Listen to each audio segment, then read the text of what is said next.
Sorry, the audio is not as loud as I thought it would be, but this is the Portuguese parade last night, going down back Central Street through downtown Lowell, heading to City Hall. And City Life's coming up in a little while. Thanks.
Jason, say hi.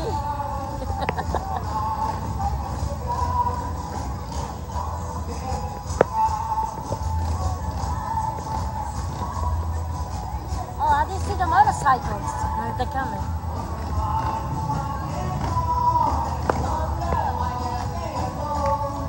O trabalho vai-te embora, só trabalha quem é louco.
Hi Mario, how are you?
think it is.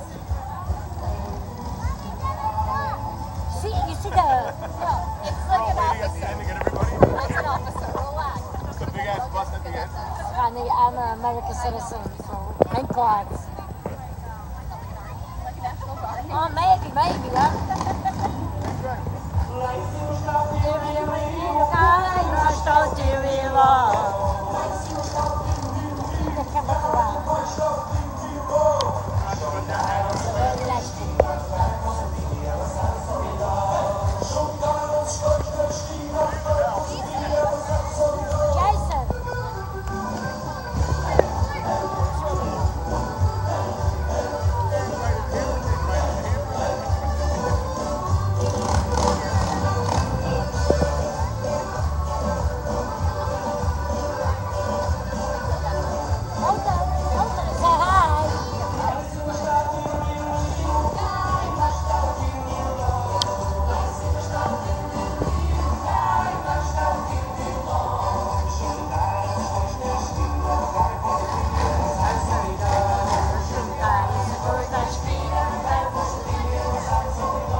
Guys, clap your hands. Tell them to clap their hands.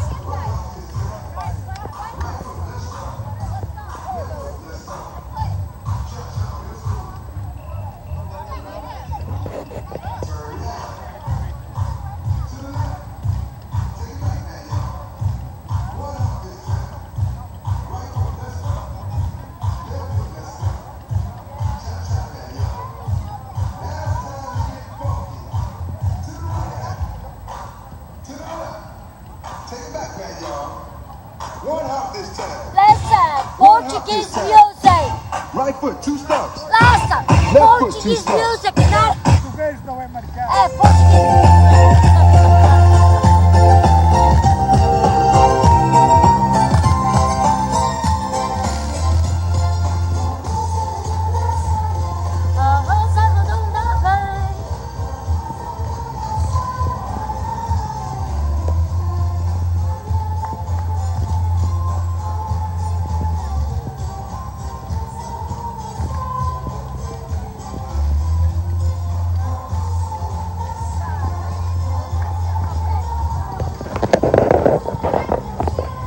Oh, he's sleeping. But he's still a little.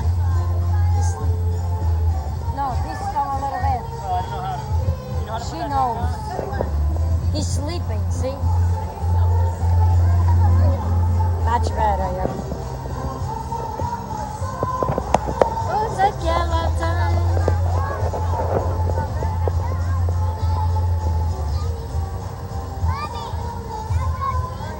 That is your teacher, that's right. That's your teacher too, that's right. Wait. Underneath Sub is the one who teaches them the music. Nice.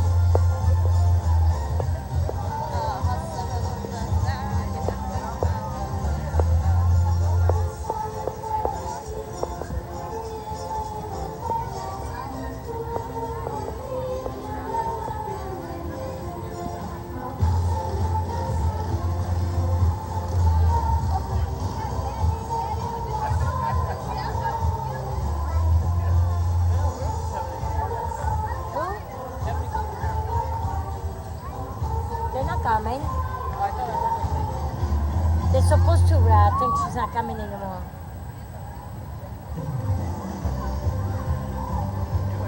Apito Comboy.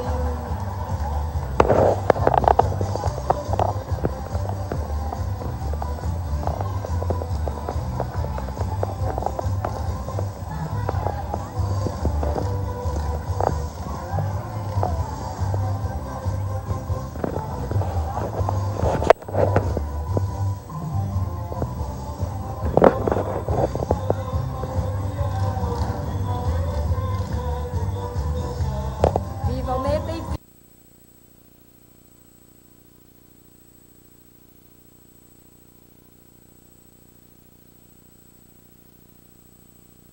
Viva me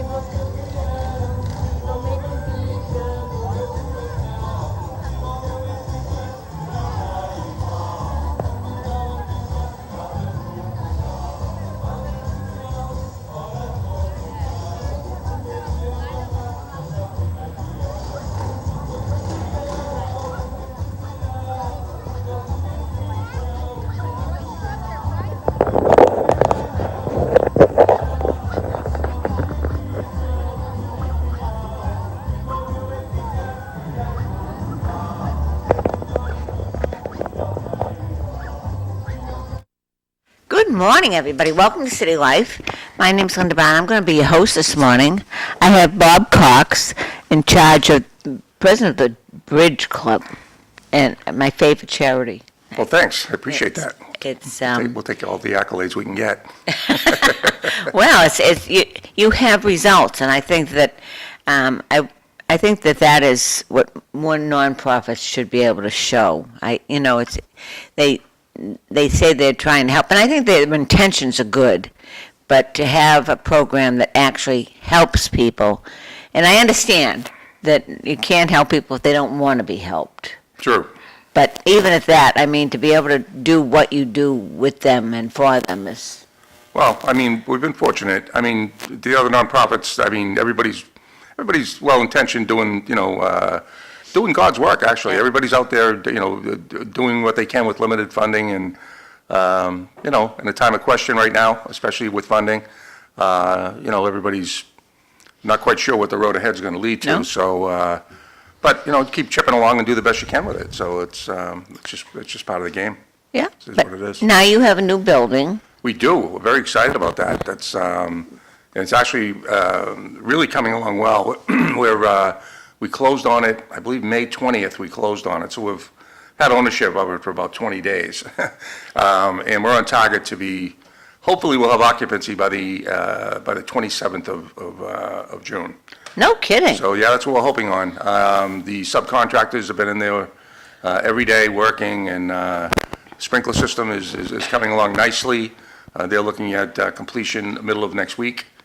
The plumbing contractor, really, we're doing a lot of work, but it's all concentrated on a couple of areas. We're putting a kitchen in that didn't exist in the building prior to, and because it was a commercial office space, it had 4 bathrooms, but they did not have showers. So one of the big obstacles for us was to create a facility that could shower up to like 15 people, over the course of the day or whatever, what have you. But so we actually took one room and we're making it into a watertight membrane, and it's basically going to be a shower room with lap sinks, and that's the avenue we chose to go. So that's coming along nicely too, and I think the rough plumbing actually will be done Friday, and hopefully looking for inspections the end of next week or early the next. For those that aren't familiar with what you're doing, just where is the building and what is it for? We purchased the building at 147 East Merrimack Street, which is the site of the old, then Mason's Pharmacy back in the day. I remember my father going there and, visiting Mr. Mason, picking up prescriptions. And then from that point, it became the home to the law offices to 2 of his sons, Steve and Morris Mason. Had their law offices there. Morris literally was there until we closed on the 20th of May. My brother John had a law office in the same location, as did Mike Zame, Colleen Gary, Maureen Kelleher. A lot of lawyers have gone through there. Yeah. Over the course of the last, few decades, I guess. But nonetheless, that's the building that we purchased. And actually, the building had a devastating fire back in, I think, 2014 or 2015. It basically burned to the ground. Really? Yeah, and, I didn't know it. I mean, I was in that building when John had his law office there, 100 times. But there's an actual separation from that building with the rest of that block that carries all the way over to Rizzo's Pizza. Yeah. I always thought, you look at it from the street, it looks like one contiguous block, like the one that the Bridge Club is in, from one end of the block to the other, where Conway Insurance and the other businesses are. That's all one building, 33 East Merrimack and 77 East Merrimack. This is off of Google Earth. What's that? This is, what you're looking at, this is the Google Earth shot of it. Somehow, somebody complained about this building here being on Google, so it's not on Google. Oh, okay. Yeah, there you go, Gormley's, right? This is the one you bought right here? No, that's Gormley's. The far end of that bridge, the east part of that building, John. Where the barber corner of shop is? Fayette Street, right there, bingo.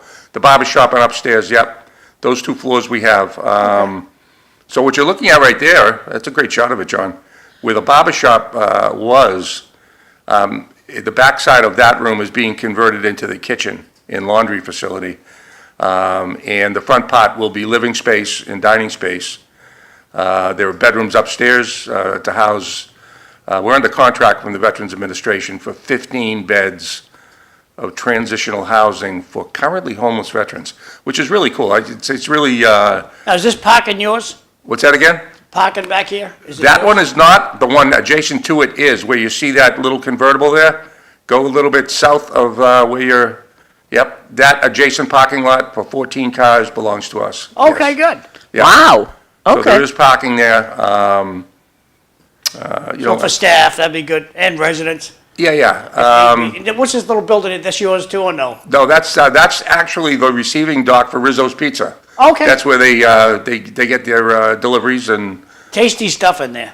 what's that again? Tasty stuff. Yeah, you know what, they do a Rizzo's. great job there. They really, really do. Nice folks. But good sized building, so Yeah, it's about 4,000 square feet.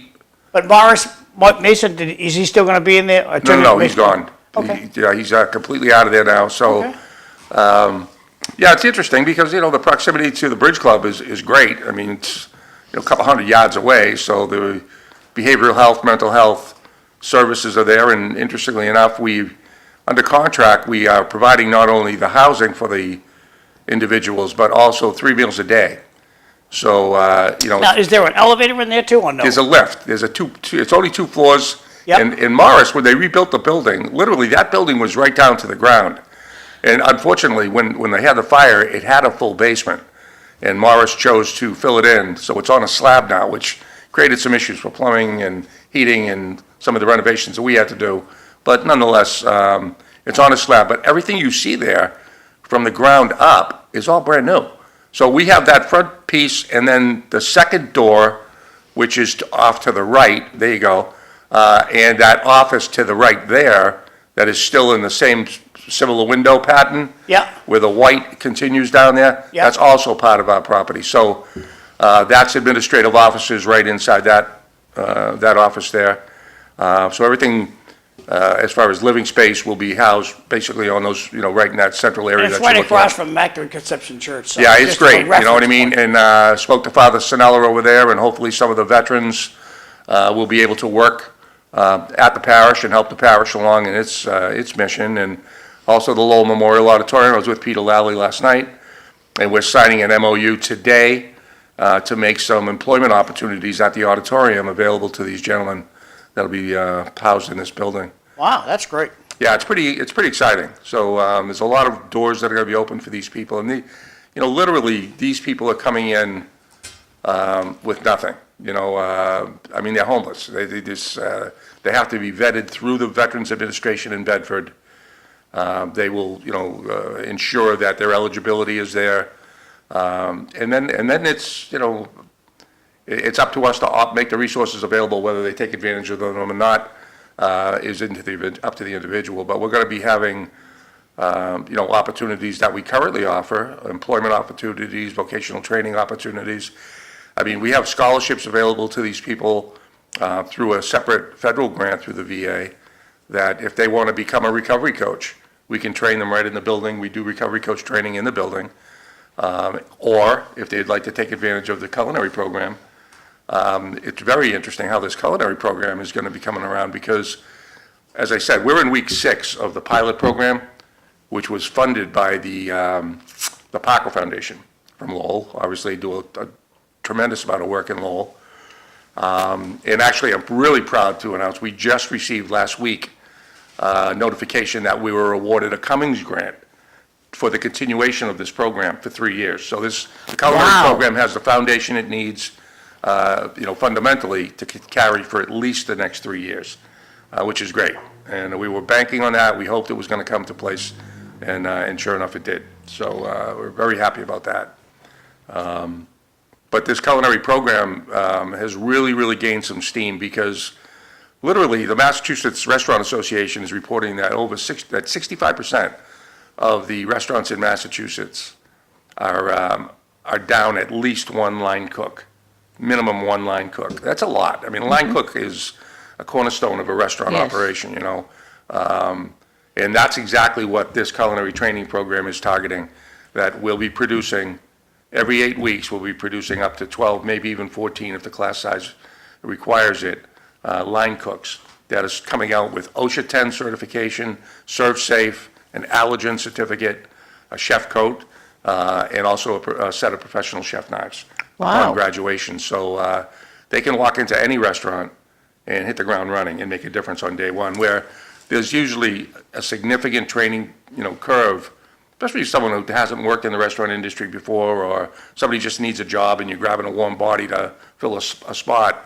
There's a major training curve that someone in that kitchen has to take their own time away from what they're doing, or try to train while still being, active producing product. This is going to be a little bit different. These people are going to be walking in the door. Granted, there's menus that have to be learned, different, executive chef or kitchen manager priorities that need to be learned, but the basics are going to be there. My wife read through the culinary manual, which is 110 pages. It's very, very comprehensive, and she said, wow. And she's been running the kitchen at Coyle's for 20 years. And she said, if somebody goes through this course and really grasps it, it's amazing that the knowledge that they would have coming in. How many do you have in the course? There's 8 right now in the pilot program. And this is going to be offered quarterly. It's an 8-week session.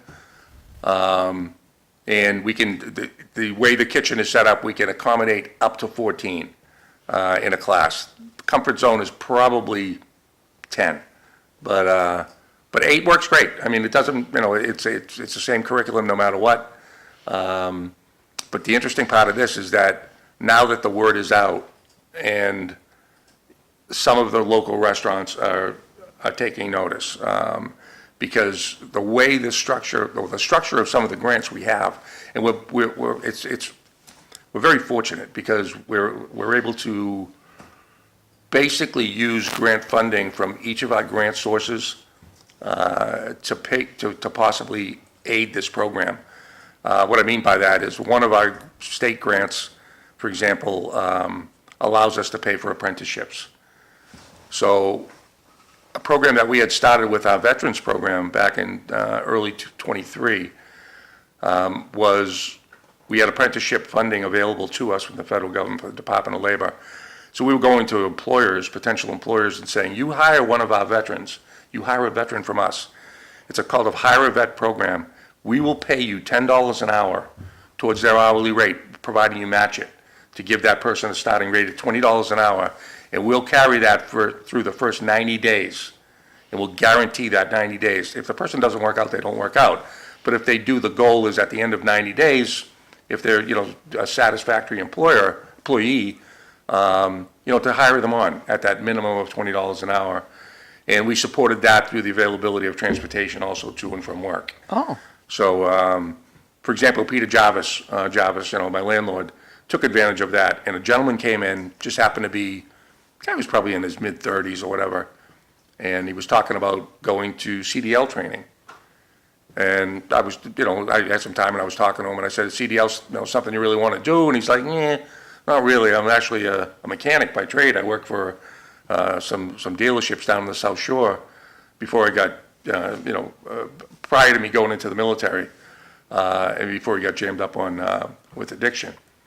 And but he was on, he's on the mend and he was doing really well. And so he said, yeah, basically I'm a mechanic. I'm like, really? Well, how would you like to go to work for a dealership? And the conversation I had with Peter is that, if in fact someone came along that had some skills that wanted to try to become a Ford certified mechanic, which is huge. Yeah. That would be available to them for the right person. And sure enough, this gentleman, I won't mention his name, but we put him in touch with Peter, and he went to work at one of Peter's dealerships, and now the guy's a star. He's been there probably 6 or 7 months now, and they love him. And so it's great. So anyway, we took a page out of that book, and said, well, if it works for a mechanic, or if it works for manufacturing, why wouldn't it work in culinary? So we're making that same offer. If anyone's listening and they have a restaurant and they're looking for employees, that same offer now is on the table. If you hire one of our graduates, we will pay $10 an hour towards that graduate's hourly rate for up to 90 days. So you got an opportunity to take somebody in, on a trial basis. That's a wonderful opportunity as a restaurant owner. That's a great opportunity, even for someone with no skills. Yeah. Just because it's a test time, and it's a trial and error type, you don't know what you're going to get. Now you kind of do. The personalities aside, you've got someone walking in there with a skill set that they've learned from professional trainers.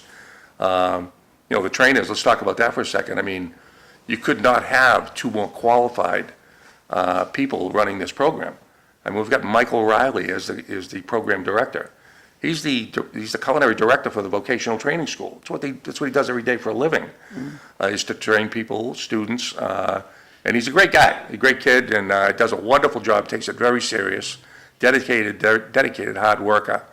And Brian Woods Brian's 40-year professional chef, industrial chef, works in one of the cafeterias at one of the office buildings. So, that they cater to a higher type clientele, a little more upscale food, if you will. Mm-hmm. But yeah, he brings that whole different outlook, and they complement each other very well. And the students respond greatly to really, really well to them. I'm really, really excited about the outcome so far in the program. Well, see, that's why I say it's my favorite charity. You actually have results.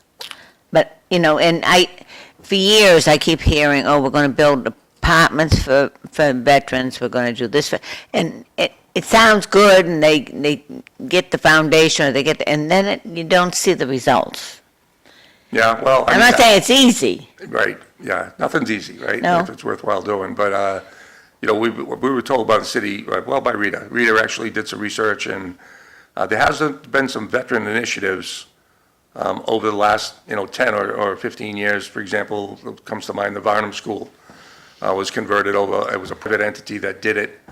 But apparently, according to Rita, that this is the first nonprofit-owned veteran initiative that's happened in well over 30 years in the city. So we're pretty happy with that. And we're actually looking for another building right now because the VA has told us outright they're very happy with the results that they're seeing so far. And they're like, you find another building, we have other contracts we're willing to give you. So we're under a 5-year contract with the VA now. So, it's a per diem. It's based on how many beds are full, it's how many you can bill. But we're being told right now there's 78 homeless veterans looking for housing right now in Middlesex and Essex County.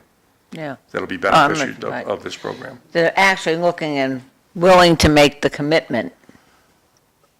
As far as, Well, I mean, it's not an easy road. I mean, from addiction and where they've been, the PTSD, whatever happened, Right. to bring them where they are, and to it's not be to say that homeless. everybody is addicted that's in this No, program. no, either. but PTSD is a very, very devastating, Yeah, and what absolutely. they've been through. Yep. And to bring them to the place that they are at, and to give them the help to get beyond it. Right. It's not an easy task, but they have to make the commitment. Yeah, that's true. And, and to support those people, to your point exactly, with the PTSD, suicide prevention is Yes, big. huge. But, we're kind of uniquely situated with one of our current employees, and that's Mike Miles. Mike is a Vietnam-era veteran himself, 35-year retired Lowell police officer. He's been a licensed drug, alcohol counselor and family counselor for 25 years. He's on full-time staff at the Bridge Club. And we brought him in early, I believe in 2023. I had approached him about coming to work for the Bridge Club because we had just gotten the National HVRP grant, which is Homeless Veterans Reintegration Program grant, which gears itself more towards employment opportunities, vocational training for veterans to either improve their life or get their life back on track. But a lot of that has to do with those issues that you brought up. A lot of these guys and girls coming out with PTSD, potential mental health issue going on, addiction, certainly complicates that. And they go hand in hand, quite often. But Mike is situated to handle that. Mike is situated and will be doing individual intakes and assessments for each and every person coming into this program. So each and every person will already have seen Mike. They'll have a recovery plan or an action plan in place, upon moving in.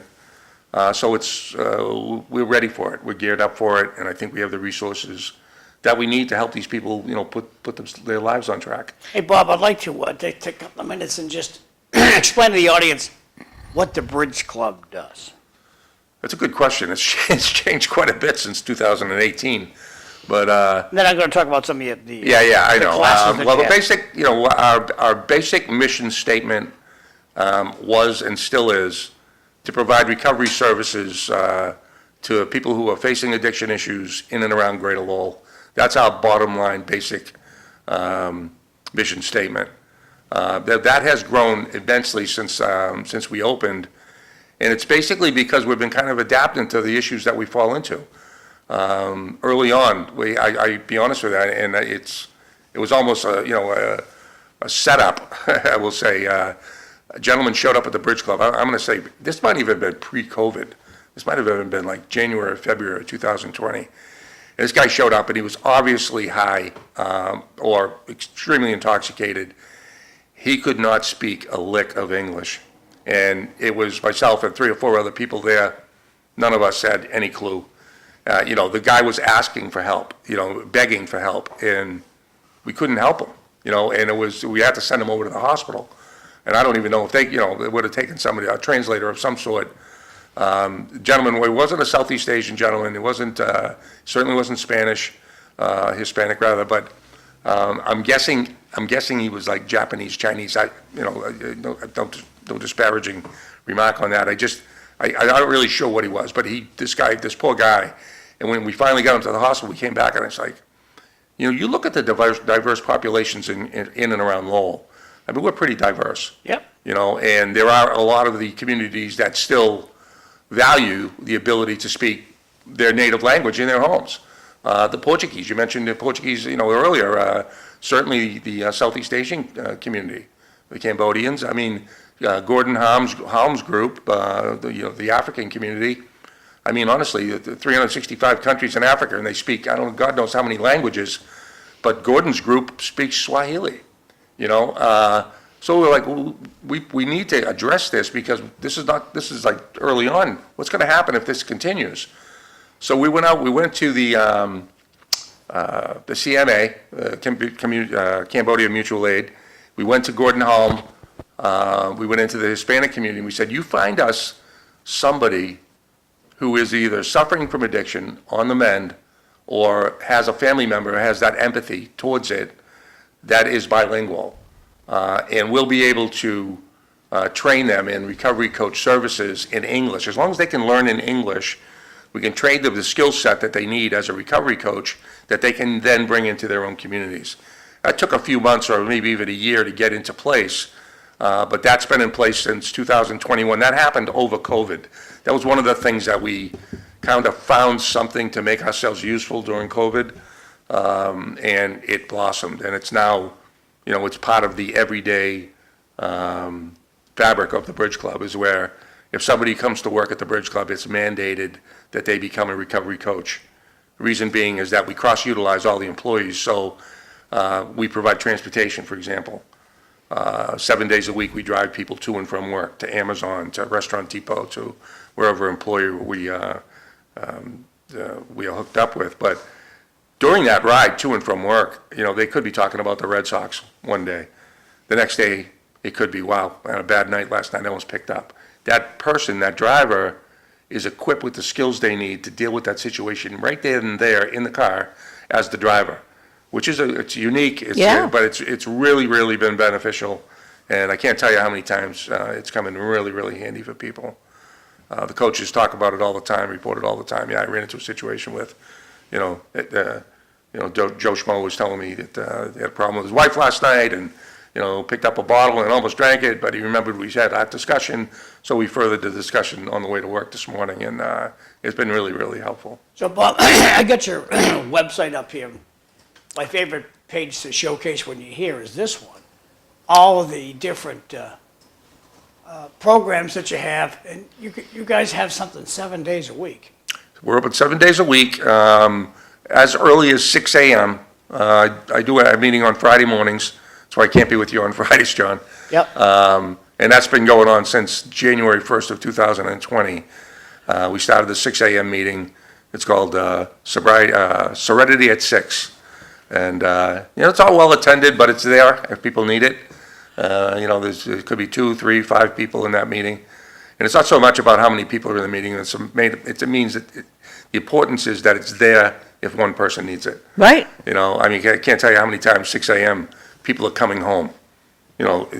Still intoxicated, but it doesn't matter if if they need the help and they're looking for it. We're there for it, whether we can help or not. Again. Well, on Saturday you get the Lowell Eye Opener, and then on Sunday you get 5 Bs Back to Basic Beginners Big Book. Yeah, that's a big book study meeting, and that's basically it's based off a 12 and 12 book. It's not the big book as people commonly refer to it, of big books of Alcoholics Anonymous, but it's a 12 and 12, and it's a text that's commonly used within the meetings, and it's an abbreviated version of the steps. There's stories in there. Generally, people will read from it and generates conversation about that particular step that they're working on. So you help people with addiction problems. You help families that are dealing with addiction. Well, 99.9% of the people in there, they walk in that door, have a family that they're either trying to get back to, have already lost, or has totally abandoned them. And it's tragic, and it is a tragedy, but the real reward comes from when people, first try to find sobriety or to try to get off drugs of some sort. And they come into a meeting and, they put their time in, for maybe a year. And they get to the point where it's a big deal. You get your, we give out medallions, award chips, if you Yep. will, for 1 month of sobriety, 2 months, 3 months, all the way up to a year, and then it's yearly after that. But it's funny how you see, I don't know, very often where someone will be coming in, unexpectedly to get their 1 year chip, turn around and their whole family's there. Wow.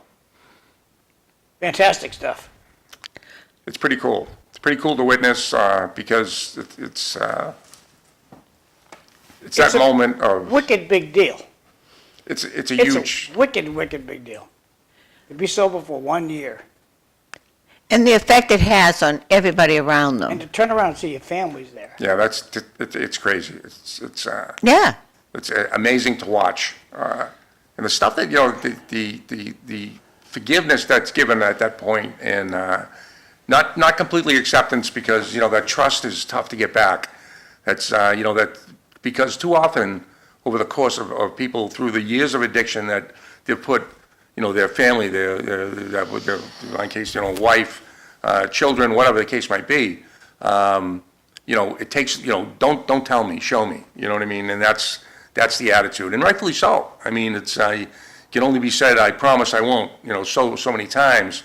The boy who cried wolf, whatever, scenario you want to attach to that, but it's very accurate when it comes to addiction. So what are some of the first steps that somebody would take to get involved, whether they're addicted to something or whether they have a family member that's having troubles? What's the first best step? Well, it's two completely separate issues. If it's the person itself, the thing you need to do, and it's easier said than done, is to walk in the front door. Whether it's at the Bridge Club or any other meeting, any meeting of Alcoholics Anonymous, or Narcotics Anonymous for that matter, is just, try to swallow your pride, and that's what it is. That's what keeps you out. It's pride, ego, I can't believe my life has come to this. It takes someone to get to that final point of the jump-off point, that point of surrender where I need help and there's nothing I can do about it. I tried myself. I'm beyond help. I get some help, or quite frankly, I'm going to die, or my life is going to go further into ruin. And it's a matter of stepping in the door or picking up the phone and making a call.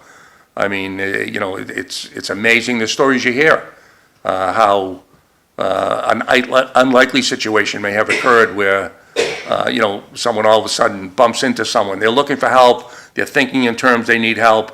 It's not readily available, so they're thinking, maybe I'll just do it tomorrow. Yeah. And all of a sudden, the right person at the right time shows up in their life. And next thing they know, they're sitting at a meeting. And that's when God shows up. I mean, that's what happens. I mean, it really is. I mean, I believe it. I firmly believe it. And it happens at the right time for a lot of people. But to the family, John, I mean, you're talking about family members that want to help, and that is the most frustrating thing. I mean, there are organizations out there, Al-Anon, where people can go in and try to dealing with an alcoholic or an addict. Those are self-help groups that, people are there dealing with the exact same issues that you are, and they're extremely helpful. But as far as you being able to do something yourself, all you really can do is get the information and provide it to the addict or the alcoholic, because if they don't want it, I don't know how you could be, the best psychologist in the world, and it's just not going to happen. So you provide the information, make it readily available. Tough love, I mean, honestly, that's, for a parent especially, extremely hard to deal with, but it's the most effective. I can't tell you how many times I've been in a meeting and I've heard people sharing at a meeting, saying, thank God my parents sectioned me.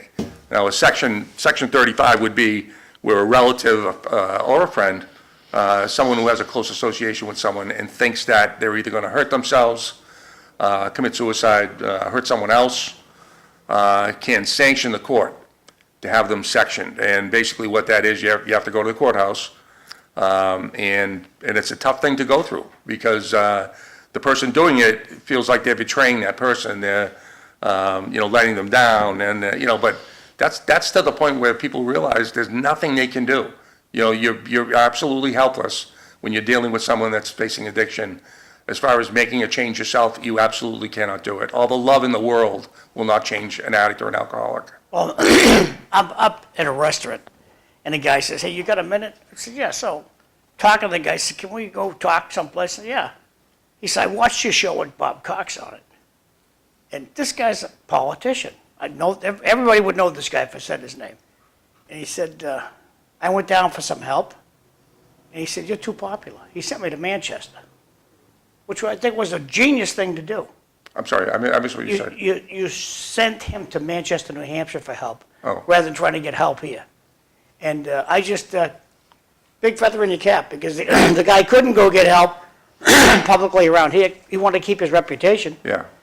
And you suggested to him, "Look, we gotta find a place for you that's, where they don't know who you are, and you'll proceed much better." That's what the story he put into my ear, and I admired the suggestion you gave the guy. Well, it's not unusual. John, anybody that's even, of course, the ego is telling you how high profile you are, right? But nonetheless, they're thinking that they walk into a room like that and everybody's looking at them. It's just not like that. Honestly, it's hard to fathom that, but everybody's, you see people walk through the door at their worst stages. Somebody walks through the door at a meeting, and, people might turn if they hear the door open or close or whatever the case might be, might turn just to see, these groups are pretty close, who's walking in the door. And you see somebody there with that look on their face of absolute despair. And I have never seen anything like what exists within the halls of AA. And that genuine empathy when people turn around, every person in that room knows exactly what's in that person's mind and what they're going through, how much pain they're in. They took the courage to stymie up the will to walk through that door against the odds. It really is against the odds. But each and every person in that room, if they could, would take a little bit of that person's pain away, if possible. Doesn't exist many places, not like that. It's pretty amazing. But to your point, sending people away, you try to tailor make it to wherever it's going to work. If the barrier for someone to get help is the fact that, someone's going to see me, then make it so that he's not going to be recognizable if possible. We send people all over the country. Florida is a very popular place to send people, especially in the winter in New England. But we're locked in with Granite Recovery and up in New Hampshire, and their behavioral health, mental health facility. They've got 3 locations throughout New Hampshire. They also service Maine and southern Vermont. So we've got locations close by, but further enough away where, you always, if someone's going away, the ideal situation was not to put them close enough where their friends can access them, or, hey, meet me outside, I'll bring you a bag of weed or some coke or whatever the case might be, or I'll bring you some beers, something as simple as that. But you try to get them a little bit removed so that the convenience is not there. So that happens in lovely Lowell, where people are trying to keep them addicted to stuff. Their friends will call them up, "Hey, I got a bag of weed, you want to share it with me?" You know what, and that's a shame. I was really fortunate. My friends, I'm very fortunate. I have a lot of friends, and my friends were very supportive of me. I never ran into that. I've seen the opposite, though, because you know what, you're losing a drinking buddy. You know what I mean? And I think part of it, some of it is the people that are there, they're seeing their own issues in that person that's seeking help, and the realization, oh man, do I need help too? And they don't want to admit it, and they try to grasp onto that person, not let them go. It does happen quite a bit. Well, see, I don't have any proof, but I have heard people, they work in a bar, and they're an alcoholic, and they're trying to stop. And I say to them, "Look, I just think that you smell that stuff, it's going to make you drink. It's impossible. From where I sit, and I'm an undertaker, you're a professional at caring for people who have addiction issues. If you smell alcohol, I'm also a bar owner.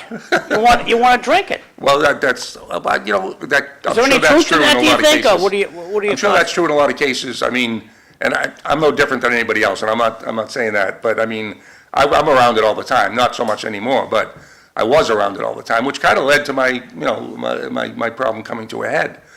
Because I surrounded myself exactly what I wanted to be, I wanted to feed my addiction. That was a conscious thought that I had 20 years ago. Wow, I found a way to make a living. I thought I was the smartest person in the world. I found a way to make a living, and I can drink, and no one's going to say anything because I'm making a living doing it. I really thought that. I was like, wow, I'm brilliant. But, again, be careful what you wish for. Sometimes you get it.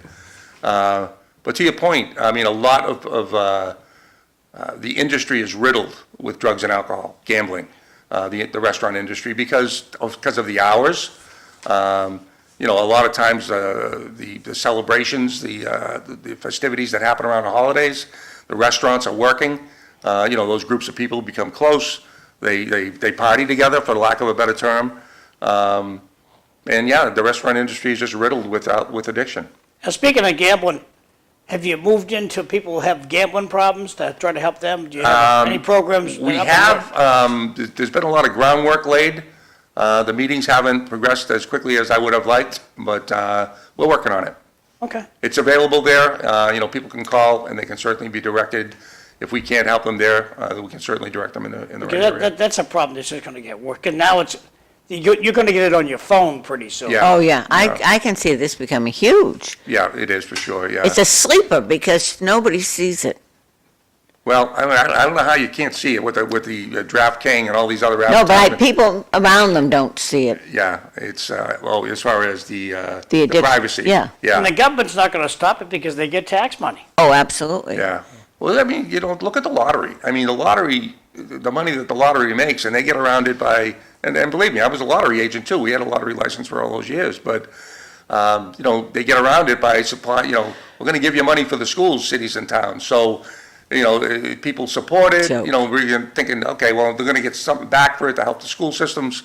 And they do, there's a subsidy that comes every year to every municipality through the lottery, but the money that the lottery makes, it's ridiculous. Vegas didn't get there because people, lose all the time. Well, Rita Mercy was kind enough to send me the numbers of how much money the city makes off the marijuana industry. Mm-hmm. And I'm there like, wow. Yeah.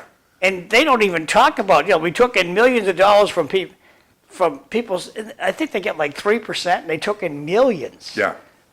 Well, I mean, Yeah. it's a great system, but it also is a budgetary nightmare for municipalities because anybody that's in city or town government will tell you, you can do your budget based on, your annual budget, you try to get it done at a certain period of time, and, the fiscal year ends the end of June, right? So the problem being is, you look at the legislature, just in Massachusetts, look at when the actual budget is signed.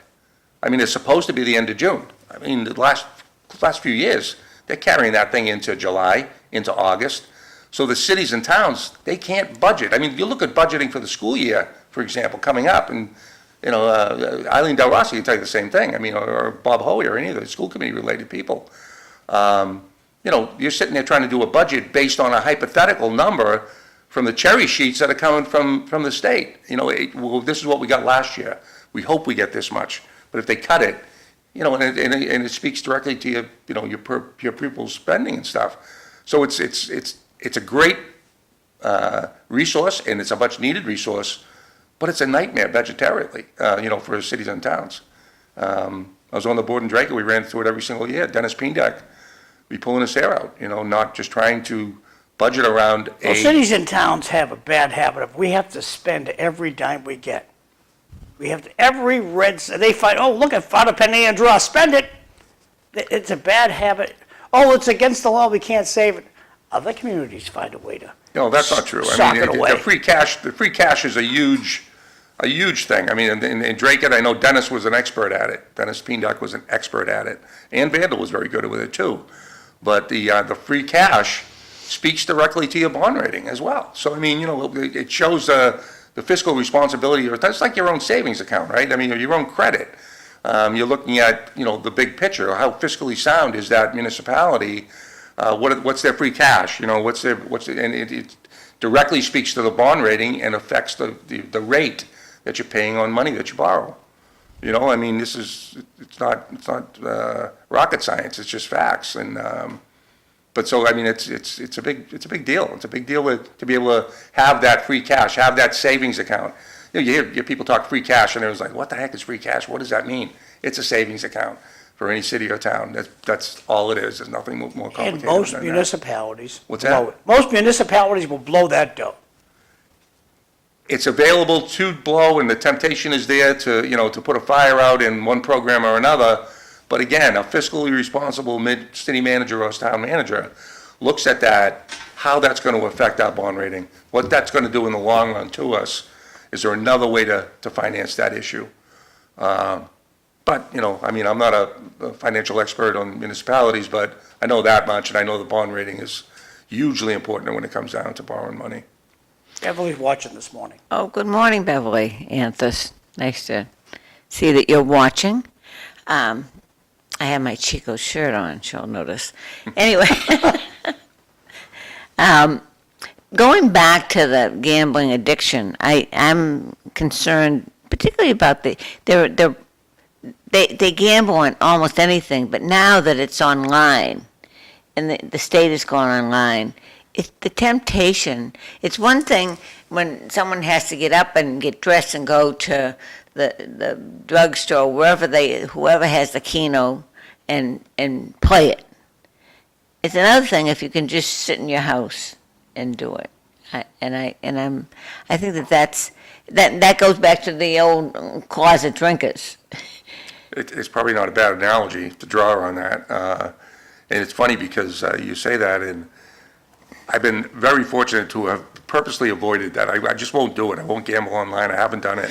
I don't intend to. But it's like when credit cards first came out, back in God knows when. But I remember early on, they would offer student credit cards and offer students like $50 or something, like, free credit to test out your credit card. I mean, the bait and switch on something like that. And that's exactly what's happening with the online gambling. I've seen that up to $200 in credits or, whatever the case might be. What is that for? It's to lure people in and get them hooked. There's nothing more than that. And you got young kids that are or adults. I mean, adults are just as bad as the kids, but you get kids that are all of a sudden, and God forbid they win the first time. Yeah. Forget it. I mean, this is easy money. Geez, I know a It's guy. quite deliberate they can win the first time. Yeah. It's like going to Vegas. You hit something like, baby, I'm going to make some money here. When you talk and then to you chase it until you broke. When you talk to somebody who's retired, who worked at a casino, and they tell you the little tricks that the computer knows when you're going to win. They Yep. know when because you put that little card in and says, "Hi, I'm Bob Cox." Now they know your habits. Mm-hmm. He's okay. If you don't let him win on his 15th pull, he's walking. So right around 13, ka-ching, just enough to make it continue to sit there.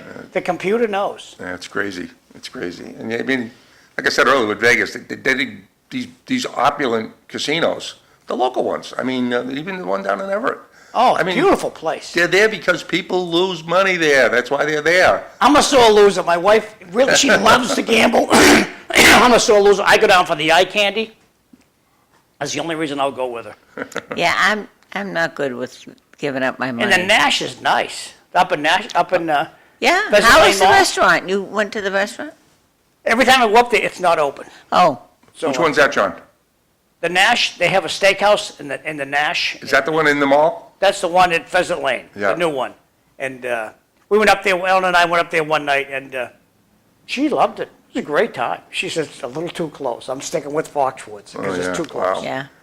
That's the thing, you get the food, they give you the food free if you're gambling.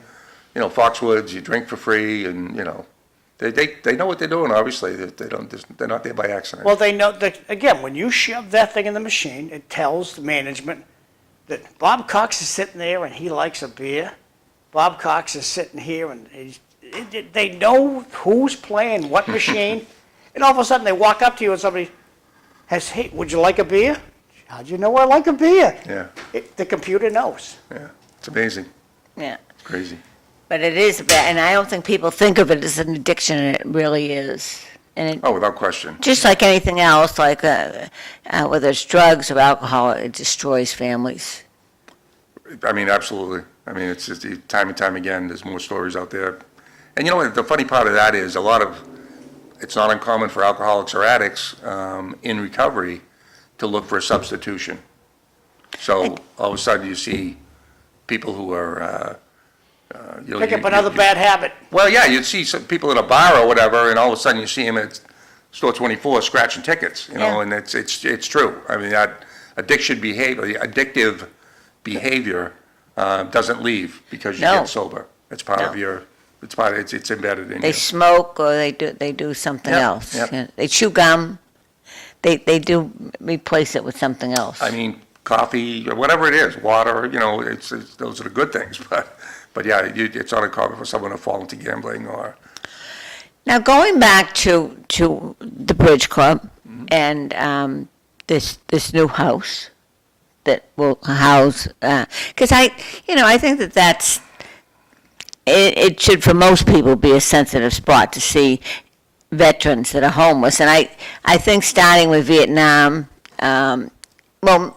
began with Korea probably, but Vietnam was the big one, that it was a different type of veteran than World War I and World War II.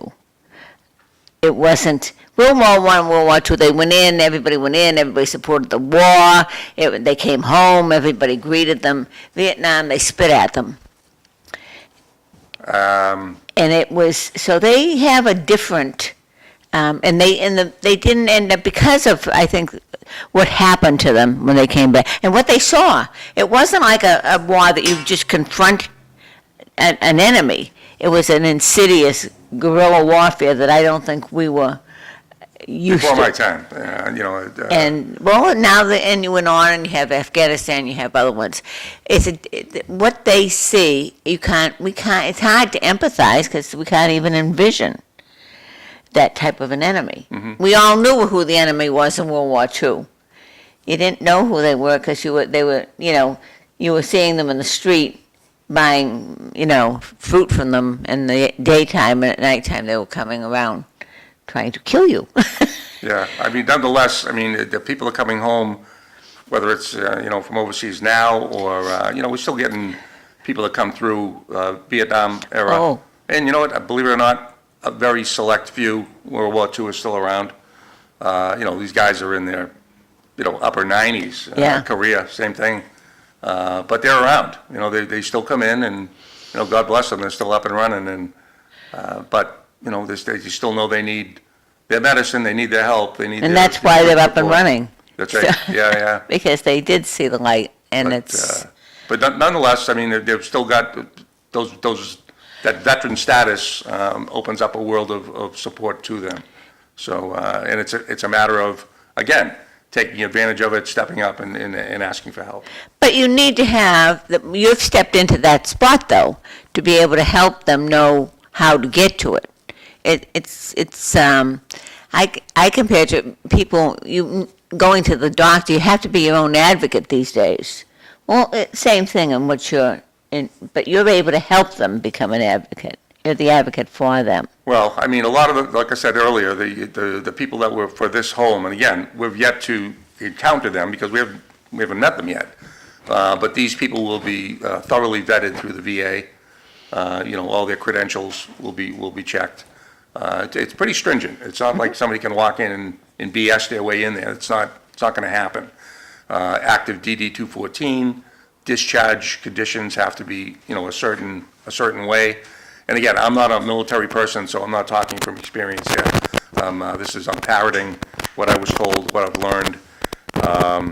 But nonetheless, if they get into the program, the opportunities will be there for them. And, it's interesting because how this came about for us was back in 2020 when we first opened, and just before COVID, 75 days after we opened, COVID hit. But in the period between January 1st and March 15th, we had been exposed to a grant that the city of Lowell had just recently gotten from the federal government.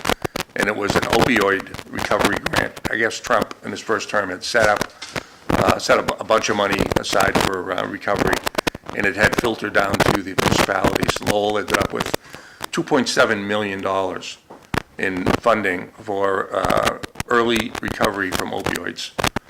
And the grant was being administered through Mass Hire, and the financial part of it was being administered through the city. So it was one of the first opioid task force meetings in Lowell. Rita Mercier had asked me to sit in on, and her and Corey Belanger were running the meeting.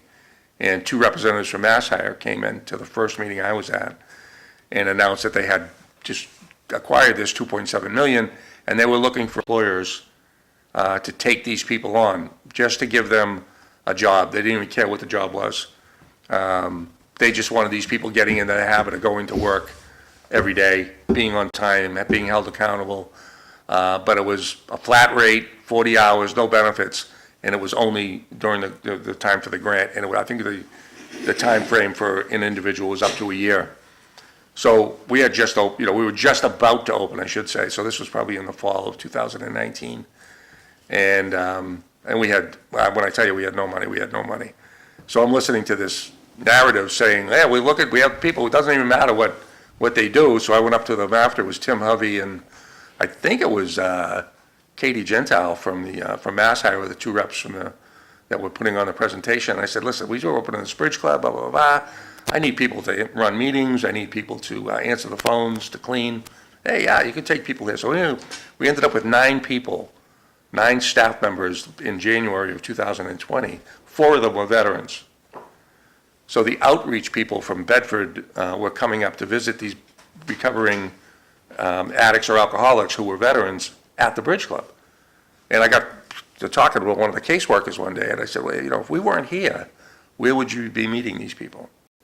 And he said, we don't like to go to their residences. We'd meet them in front, the front seat of the car or a coffee shop or something like that. And we knew we had 11,000 square feet of building there, and John Dock Credit Union had just given us an entire warehouse full of furniture. I mean, we filled that whole facility with what John Dock had given us, and we still use today. But I said, how about if we give you an office, and give you a place to meet? We won't charge you anything. And I'm thinking, down the road for grants, this is going to look great that we have an affiliation with the VA. It was very selfish at the time, to be honest with you. And they checked with their boss, Tony Russo, and they accepted. So they had a sign made up, and it was a veterans office, sign on a door at the Bridge Club since probably late February of 2020. We've had that. It wasn't active. Veterans would use it for a veteran who was a sponsor of another alcoholic for their one-on-one meetings, or if someone was coming up from Bedford and they wanted to meet with their client, they would meet in that office. But it's been there nonetheless since February 2020. And it blossomed through the relationships because of the Crescent House in Lowell, which is up on Veterans Way. That houses a great many veterans that are in transition as well. A lot of them come to the Bridge Club for meetings, have recovery coach services given to them there, and employ. We drive several of them from, as a matter of fact, in 2024, we put 4 veterans from the Crescent House through CDLA training at New England Tractor Trailer Training School. So, I mean, they go in and we were able to pay for, it's like almost $13,000 for the tuition for this tractor trailer training school. But we were able to pay 100% of it through a grant. And we transport them from Lowell to Andover, to North Andover, 5 days a week for the class for 22 weeks. And they get their Class A, they come out, it's a $100,000 a year job automatically. And they're such in demand that you'll never run out of employment opportunities if you have a Class A. So we were able to accommodate 4 veterans through to get their Class A's, which is great. It's life-changing. Well, that's just it. You're putting them in positions that they can be proud of. And that's a difficult thing. I mean, it's one thing to just offer a job. Yeah. and they make $15 an hour, and they don't have a lot of self-pride with it. You're training them, you're putting them in positions that they can actually support themselves and support families. Right. Well, I will say, don't shortchange the like CDL stuff either, though, because we've had some great success stories. As a matter of fact, ComCorp, Commonwealth Corporation, is one of the state agencies that is the grantee of grantor of one of our grants. And they support reentry programs for people coming through the jail system. So those are the folks that we early on had keyed in on for employment at the local employers that we've got, like Restaurant Depot. West Rock is a corrugated cardboard manufacturer. They have 2 locations, one in Fort Devens and one in Wakefield. Hey, we gotta go to break, kids. We've Wow. got in a few minutes. This is the Portuguese parade from back And you Central have Street. to go somewhere at 7, Right. don't you? Yeah, is it How about 7 that? already? Wow. Oh, you're leaving, Bob? I have to. I get my Yeah. floor, I was telling, Hey, God bless. yeah, my floors are completely ripped up, and I have the flooring contractor coming in at 7:45, so. We'll see you next time. Thanks, Bob. Thank you so much for coming. West Rock is a corrugated cardboard manufacturer. They have 2 locations, one in Fort Devens and one in Wakefield. Hey, we gotta go to break, kids. We've got in a few minutes. This is the Portuguese parade from back Central Street. go somewhere at 7, don't you? Yeah, is it 7? How about 7 already? Wow. Oh, you're leaving, Bob? I have to. I get my floor, I was telling, Hey, God bless.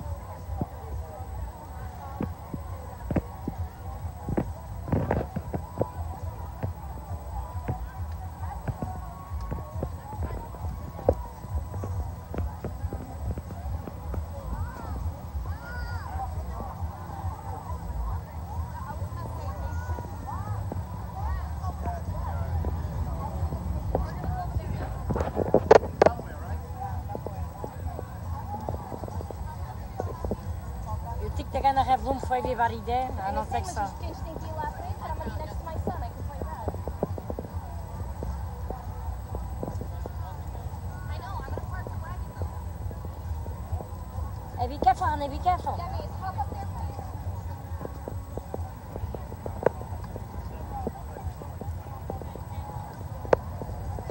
Mason, you have to wait for mommy. I don't know where to park it.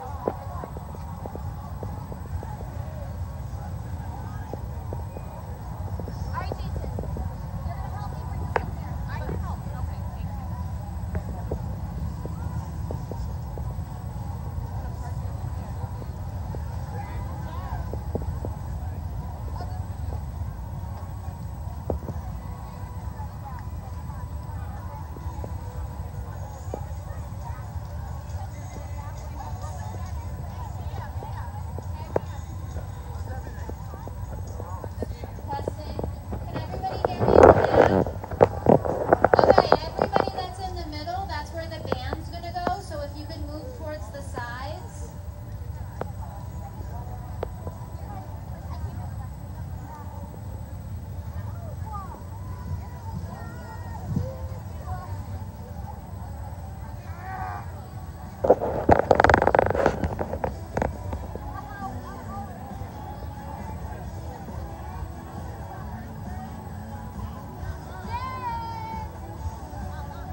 can't leave work early anymore, though, so.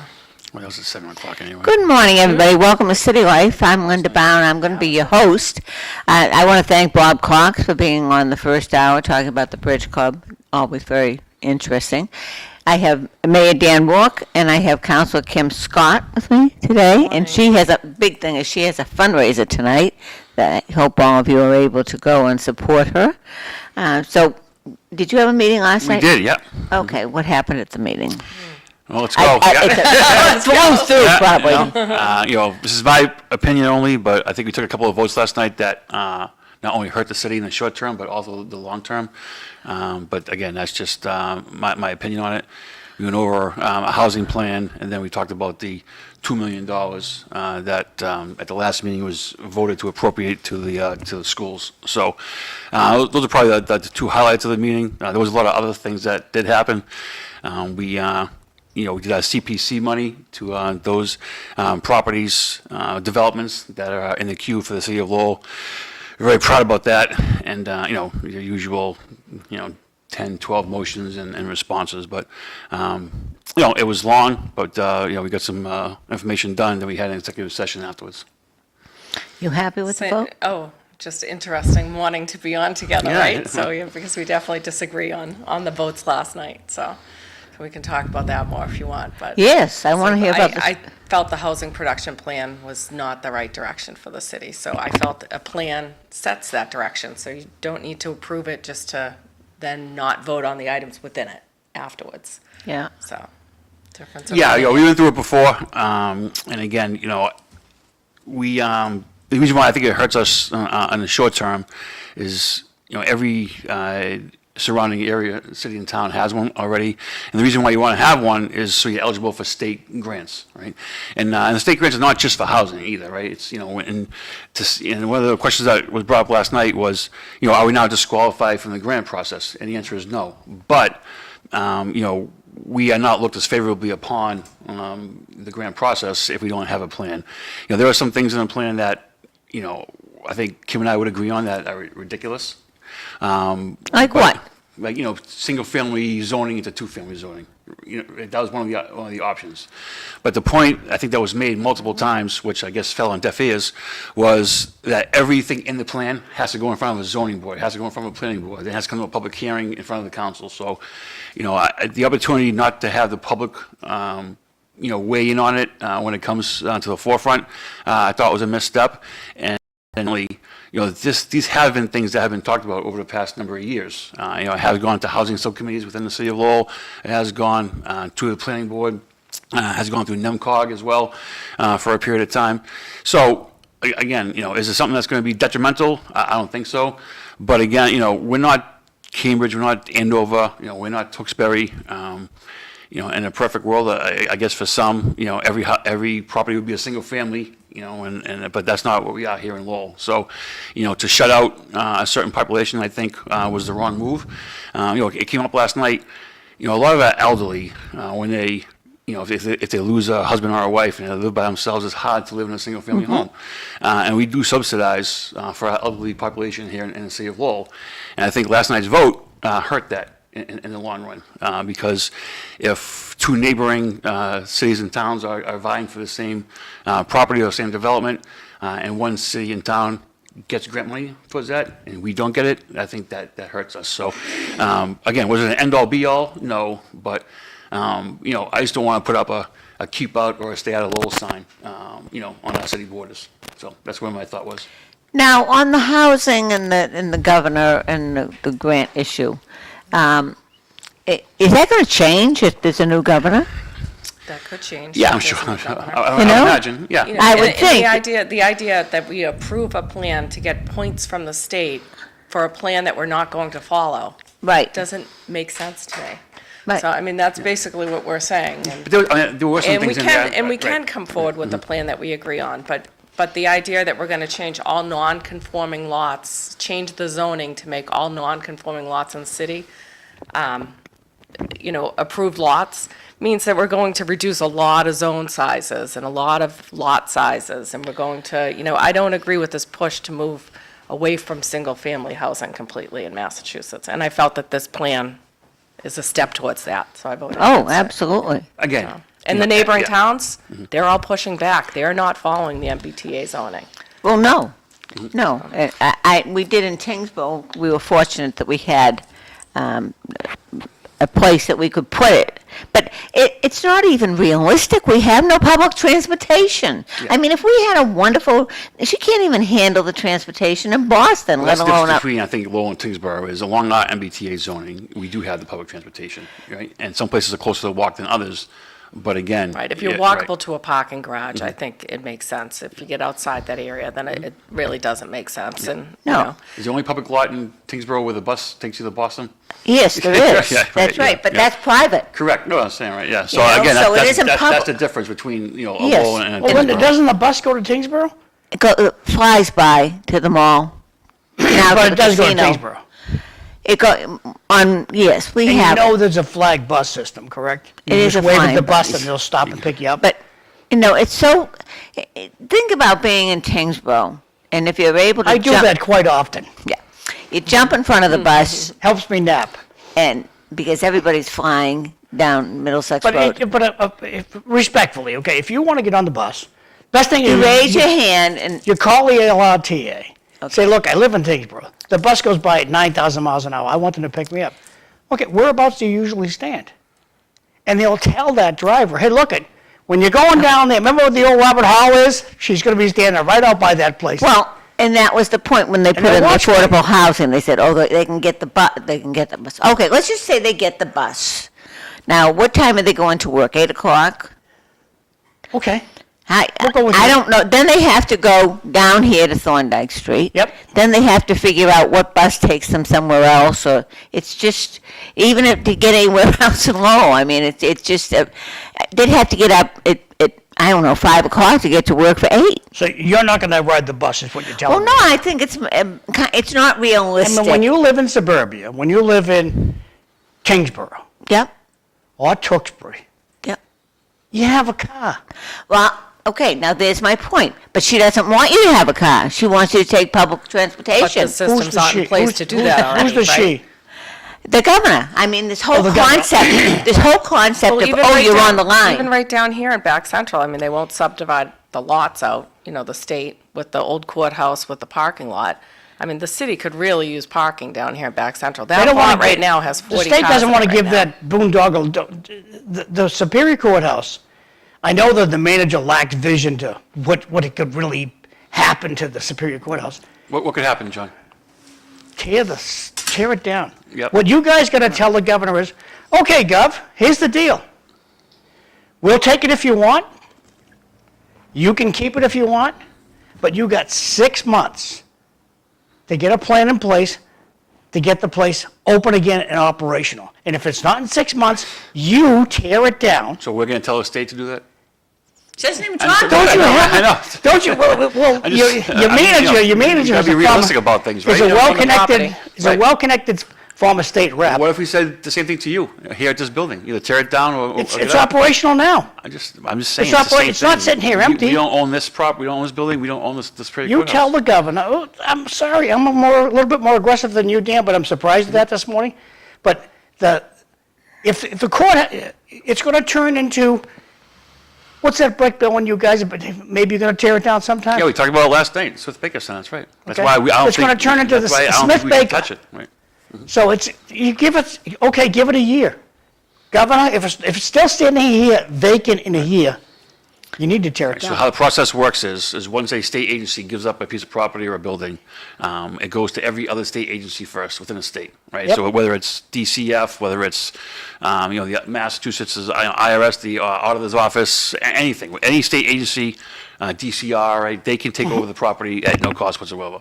If every other state agency turns down the property, then it goes to the city. We have an opportunity to purchase the building. We have to make a decision, which we did do on the district courthouse, to take that property. And I think it was $875,000 in renovations to get that up to par. Yep. Okay, that was district courthouse, which is probably a fourth of the size of the Superior Courthouse.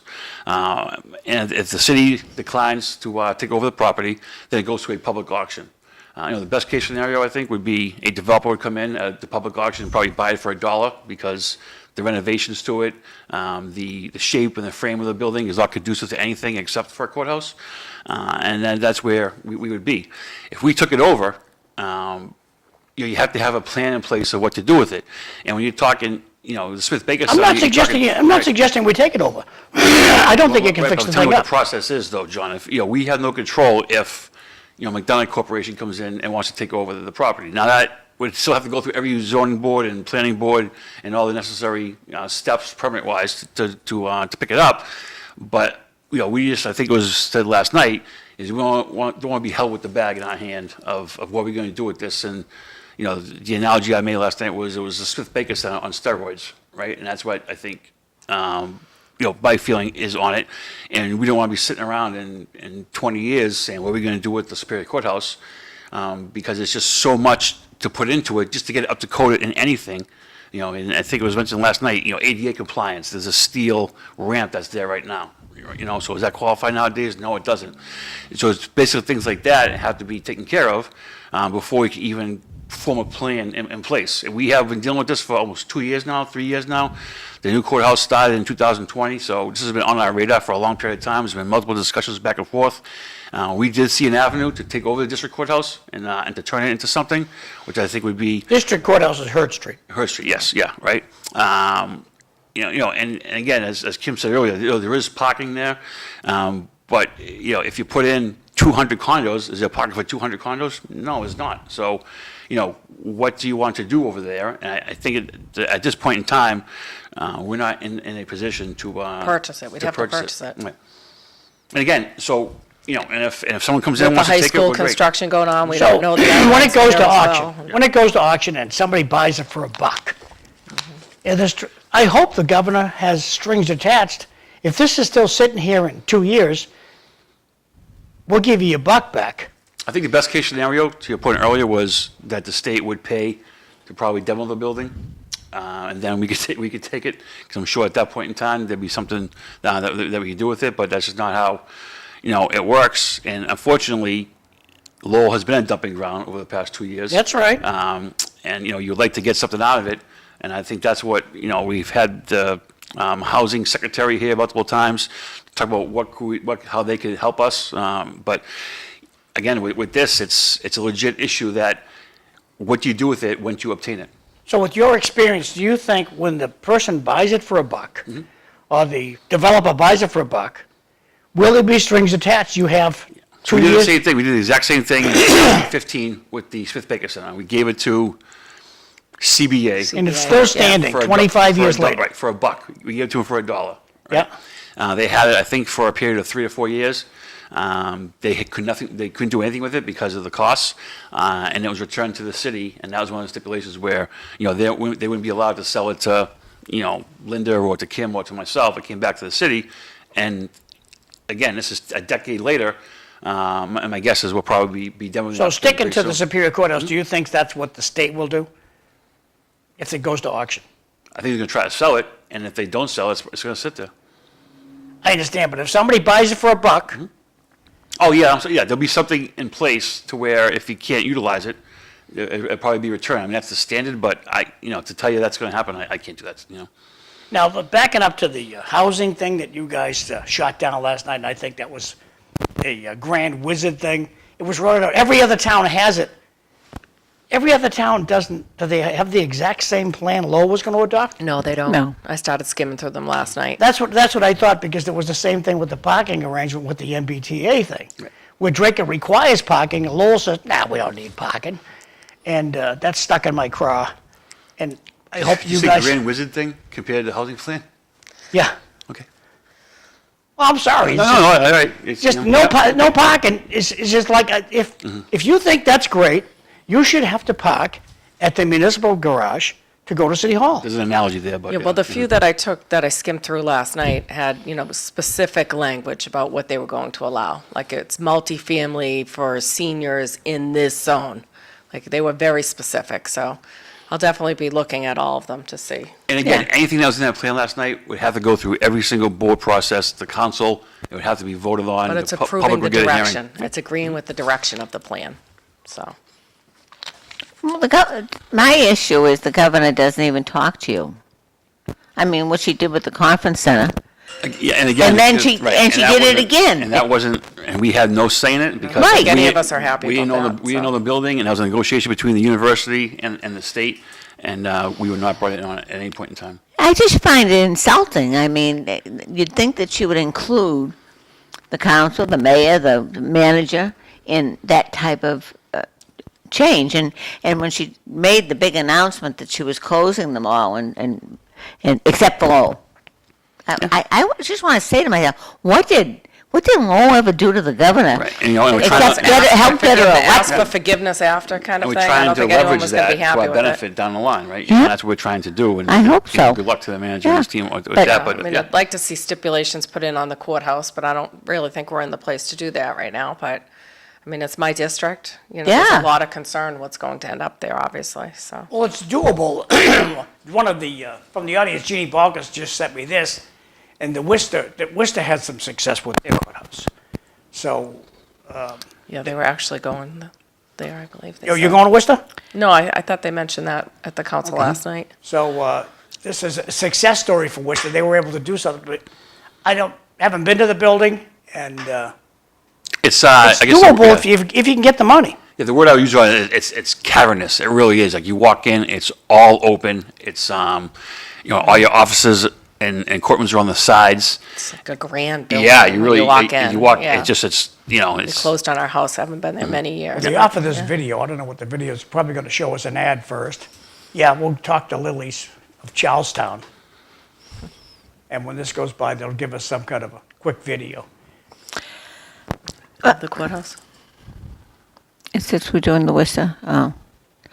Well, since we can't do anything, right now, there's no vision what we can actually, what can happen to the courthouse. And thanks to Jeannie Balker, she's. But is it realistic for this one? so if we take it over, what do we do with it? Nah, they're not you know, showing anything in the right. building. This is just come on to Worcester, so sorry. Thank you, Jeannie, appreciate the. Like the dime. input. And anything that, we would do, we would need a pilot, we would need, to, and again, subsidize is now a bad word, but that's what, we would need to have happen. But that's just, we're not in a position to take it over whatsoever, and we don't have the ability to tell the state, well, in 6 months, if nothing's here, you have to tear it down. It's in Kim's district, so she can speak on it better than I can, but I think the best case scenario would be, to tear it down, to make it, into parking for, the area there is very, very tight and dense. But Some we'll home see. ownership, maybe some, the acre crossing type of development, that kind of, Yeah. I think that would be good, but. It's so, when we hear this about downtown and the buildings, why haven't they done anything upstairs and all? Because the cost of renovating them and putting the elevators in and making them accessible, and they've just made it so pretty much impossible to retro places. It's tough, and especially with downtown, and you have historic requirements that Yeah. have to be followed too, which are both sometimes good and bad. And again, that's the position that cities, urban cities are put in, right? There's a lot of times that, we are hurt because of who we are, or where we are, not who we are, if that makes sense, right? So, The age itself, right? Right, And and that's sewer position. infrastructure and this. Now, summer's almost here. They keep saying it's I coming. thought I got past John's shirt and tie and know, suit I coat don't- combination, but I guess. Start July. All right. July 1st. Oh, I wore my sweater. Oh, yeah, it's freezing. It's No, I like meant winter. not my suit jacket. Yeah. Thought we were on summer mode already here. It's, so are you going to be closing Mill Street? And what's the plan for weekend things, the yeah, city? So I know in the month of May, we had, I think, 3 in a row before the holiday weekend. We had the buskers come in, we had outdoor art, people come in for a bit. So, we're trying to do anything and everything to attract, people to come downtown. There's been a lot of, I think, cleanup down there. I think we were down there at night a couple weeks ago, and it's well lit now, and we did see cops walking up and down Merrimack Street at 8:30, 8:45, which was great as well. So, during the spring, summer, and fall, obviously it's more populated down there because of the weather. You have the outside sceneries that are in place now as well. So, I think you will see an uptick of visitors and hopefully customers, and we are able to close down some of the parts of the city downtown. Again, it's more of an attraction. It's a one hit, and then obviously we have the Folk Festival in July, which is our big thing. So the more we can do that, we have pushed this for probably the 3.5 years we've been on the council to really open up the area and to see what we can do foot traffic wise. And there's more stores open down there. Yeah, it really is. I mean, we're doing ribbon cuttings down there a Yeah. lot, Yeah. and pop-up businesses and restaurants. Yeah. I mean, just in the past year, from January until June, we're in the double digits for new businesses downtown. That's encouraging. Yeah, yeah. As we walked from, on St. Patrick's Day, we did the parade over, and I was like, oh, wow, there's quite a few new businesses popping up here down Merrimack Street. John, you ever hit El City Potro Hall for your and- dinner club? Yeah, El Potro doubled What's the that? size. Have you hit El Potro for your dinner club? Is that downtown Lowell? Yes, Yeah. Merrimack Street. You should try it out. They expanded. I've eaten there personally, but the dinner club has not eaten. So they took over the neighboring space and they redid it. It's Really nice. wonderful. Yeah. It's they had all their furniture and artwork and bar. It was custom made from Mexico and brought it in. You should really check it out. It's they really did a nice job. And April and I were there just last Friday, and for dinner it was packed. So we were those very happy. pictures that you had on Facebook from Ireland, when did you go to Ireland? We left on the Sunday of Memorial Day weekend, and we came back. So that was recent, was Yes, it? yeah, Okay. yeah. Mhm. Because I was surprised you were at the meeting the next day. But what the heck is going on here? Maybe you put the pictures up after. I know I should have been there, but yeah. Good time in Ireland? Yeah, it was a blast talking off air with Linda, and we started off in Galway, went to Doolin, and then came back to Dublin, and the four of us were there, and we had a great time. Beautiful. Thank you. Yeah, nice. Lovely time to go, actually. Yeah, it poured like crazy Oh. when we landed. It rained when we left, but the middle 7 days, 8 days, we were very fortunate. Yeah. to have Sunshine? good weather. Yeah. Yeah. Yeah, it's it's sweatshirt and jean weather, which was great. I think I wore the same outfit for 6 days in a row, so it was.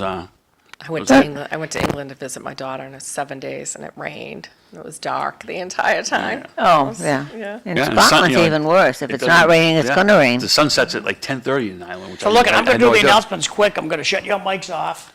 If you want an announcement on the show, real easy thing to do, just send me a text or call my cell phone and we'll put your announcement out there. Neighborhood meetings. The Lowell Police Department is kind enough to put up all the neighborhood meetings that they're aware of. If your neighborhood isn't listed here, be in touch with the cops and they'll be sure to put it out there. And a lot of them are lacking locations, so I think communication could be a little bit better as to, okay, so Belvedere Neighborhood Association is having a meeting on June 18th. Where? Where the hell where are you going to go? So we need a little bit more information here from all these neighborhood associations. So please consider communicating with the police department so people can be aware of your meeting. Lowell Farmers Market, every Friday until October. We're going to have at 350A Dutton Street. Now what you're going to do, you're down Dutton Street, heading towards City Hall. When you get to Broadway, instead of taking a left on Broadway, take a right over that bridge. And immediately on the left-hand side is the Farmers Market. And this is going to grow in popularity because it's fresh vegetables. It's a good time for everybody. It's every Friday afternoon, 2 to 6 p.m. Lowell Senior Center, they have lunch 7 days a week. Every day they have lunch. If it's a holiday, of course, it's closed. But other than that, 7 days a week, it's open for lunch. Get in there around 10:30. Plank down your $2. They give you a ticket for food. If you don't have the $2, they let you eat for free. Today is June 11th, which means they're going to have chicken casserole with vegetable. That's what they're going to have at the Lowell Senior Center today. Chelmsford. Now, Chelmsford, they have a senior center, and you don't have to live in Lowell or Chelmsford. You just got to be over 60 in Lowell. In Chelmsford, you could be under 60. You just have to pay $5 to eat. So today is the 11th. And out at the Chelmsford Senior Center, they're going to have barbecue chicken, broccoli, garden salad, and Mandarins, I guess that's an orange, okay. If you have somebody who needs prayers, call these Poor Clare Sisters. They're out in Andover. Their phone number's there. Leave them a voicemail. Tell them what your issue is, and they'll say prayers for that person. They usually answer the phone, and they'll have a conversation with you. But good group of gals. If you need somebody needs prayers, they'll help you out. Now this is Kim Scott's party tonight. It's going to be the committee to re-elect Kim Scott invites you to the campaign fundraiser. Kim Scott, Lowell City Council District 5 tonight, which is June 11th, 5:30 to 8 p.m. at Cavallero Steakhouse. That's on Lawrence Street, 573 Lawrence Street. And donations start at $20 and go up. Anything you want to say about this, Kim? No, just hope to see everyone there tonight. Okay, looking forward to it. Thanks. Moving right along, this is Danielle McFadden's party. She's going to have a signing party. The future of Lowell Public Schools come by and sign her nomination paper. She's running for school committee on Friday, June 13th, 4:30 to 8 p.m. at the Sweet Bar, which is 500 Pawtucket Street in Lowell, Massachusetts. Hope to see you over there. And they'll have crafts, games, ice cream, food, and more. Fitzy's, that's over on Lawrence. It's a nice little diner on Lawrence Street, just right near Sykes the Florist on the left-hand side, outbound on the left-hand side. They have lunch every day till 2. That's something new they're doing. This weekend, if you like Greek food, you're in luck. Starting June 13th, 4 to 9 p.m. at the Gold Dome Church is what most people will call a church, the Holy Trinity Church, Greek Festival. They're going to have it Friday, Saturday, and Sunday, and delicious food. So hope to see you over there. School's going to be getting out pretty soon. Tewksbury was bragging about this about a month ago. So school's getting out over the next couple of weeks. Traffic will calm down big time, I think. Cisco Maldonado, he's having a signature party. You're invited to a voice for the neighborhood. Lowell City Council District 8 signature party. Join us for an evening of community, conversation, and civic action with free food and music as we gather signatures to officially place Francisco Maldonado on the ballot for City Council. It's going to be Wednesday, June 18th at Mount Pleasant, 141 Staple Street. Hope to see you out there. Sidney Lang, he's running for City Council. And you're cordially invited to a fundraiser to elect Sidney Lang, District 7, in the Acre and Lower Highlands. Campaign kickoff party, Friday, June 20th, 5:30 to 7:30 p.m. at the Past Temps Club. That's at 317 Moody Street in lovely Lowell, Massachusetts. For more information, there's a phone number there. He's got an email. So just take your phone over to the TV set and take a picture of this slide. And that's my last one. So putting the mics back on. Lynn, you're back on. Okay. Now you just made me hungry. Fitzy's Irish boot. Now I want one. Now, what's any update in the school? You want to talk about the school? High school? Yeah, so we had an executive session last night. I think the information will probably come out tomorrow night. And I think Kim and I would advise everybody that's interested to watch tomorrow night's school building committee meeting. So the school committee is going to make... School building committee is tomorrow Bring night. it up. Okay. Bring an update. So, any financial issues that you want? Yeah, we just, obviously... We were waiting for the price, obviously, on the floor to come through. Yeah, I think the school building committee will be the first to know publicly, and we'll go from there. Be an interesting couple of weeks, I'm sure. Oh, good.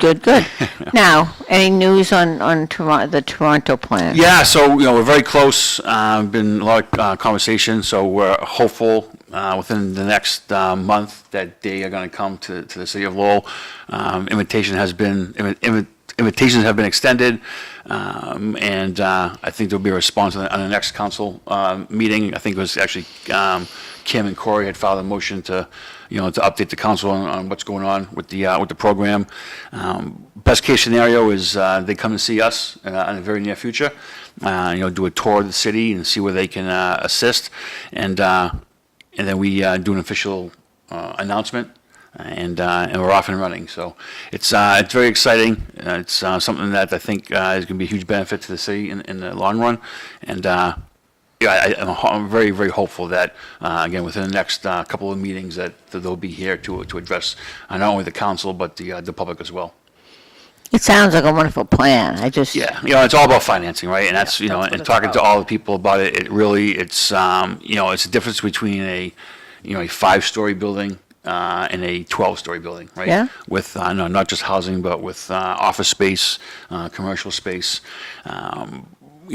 places where, residents can utilize as well. So it really is, it's something that we want to aggressively pursue, and it's, it does take some time, but we're getting closer. Now, are they going to coordinate with the university with what they're doing down in the acre? Yeah, so, the good thing about the program is that, they come in and they use all local engineers, all local construction. They union work. They're big on that. So, and they do, the education is one of their main selling points of higher education. Equal education for all. It's another thing that they hop on. So, we're very fortunate here in Lowell. We have Middlesex and we have UMass Lowell. The expansion that UMass Lowell is doing. And the good thing about this, it's all taxable properties, within the city too. So, and it's a lot of money that they are pledging to assist Lowell. Now, there are going to be some requirements that have to be followed in order to qualify for financing it, 2-3%. And that is going green and making, the buildings, as They have sustainable the as possible. sustainable Right. development Yeah. goals that they want you to follow. I think you bring up a good point that it's taxable. Right. A lot of the grants that you get are public property, and there's no real tax benefit base. And where you have that split tax rate, there it is. That's the thing that could make a huge difference. And the exciting thing about it too is, we do a lot of ties and TIFs in the city. But I think one of the benefits of if these people, developers can utilize the front runner program, TIFs are no more.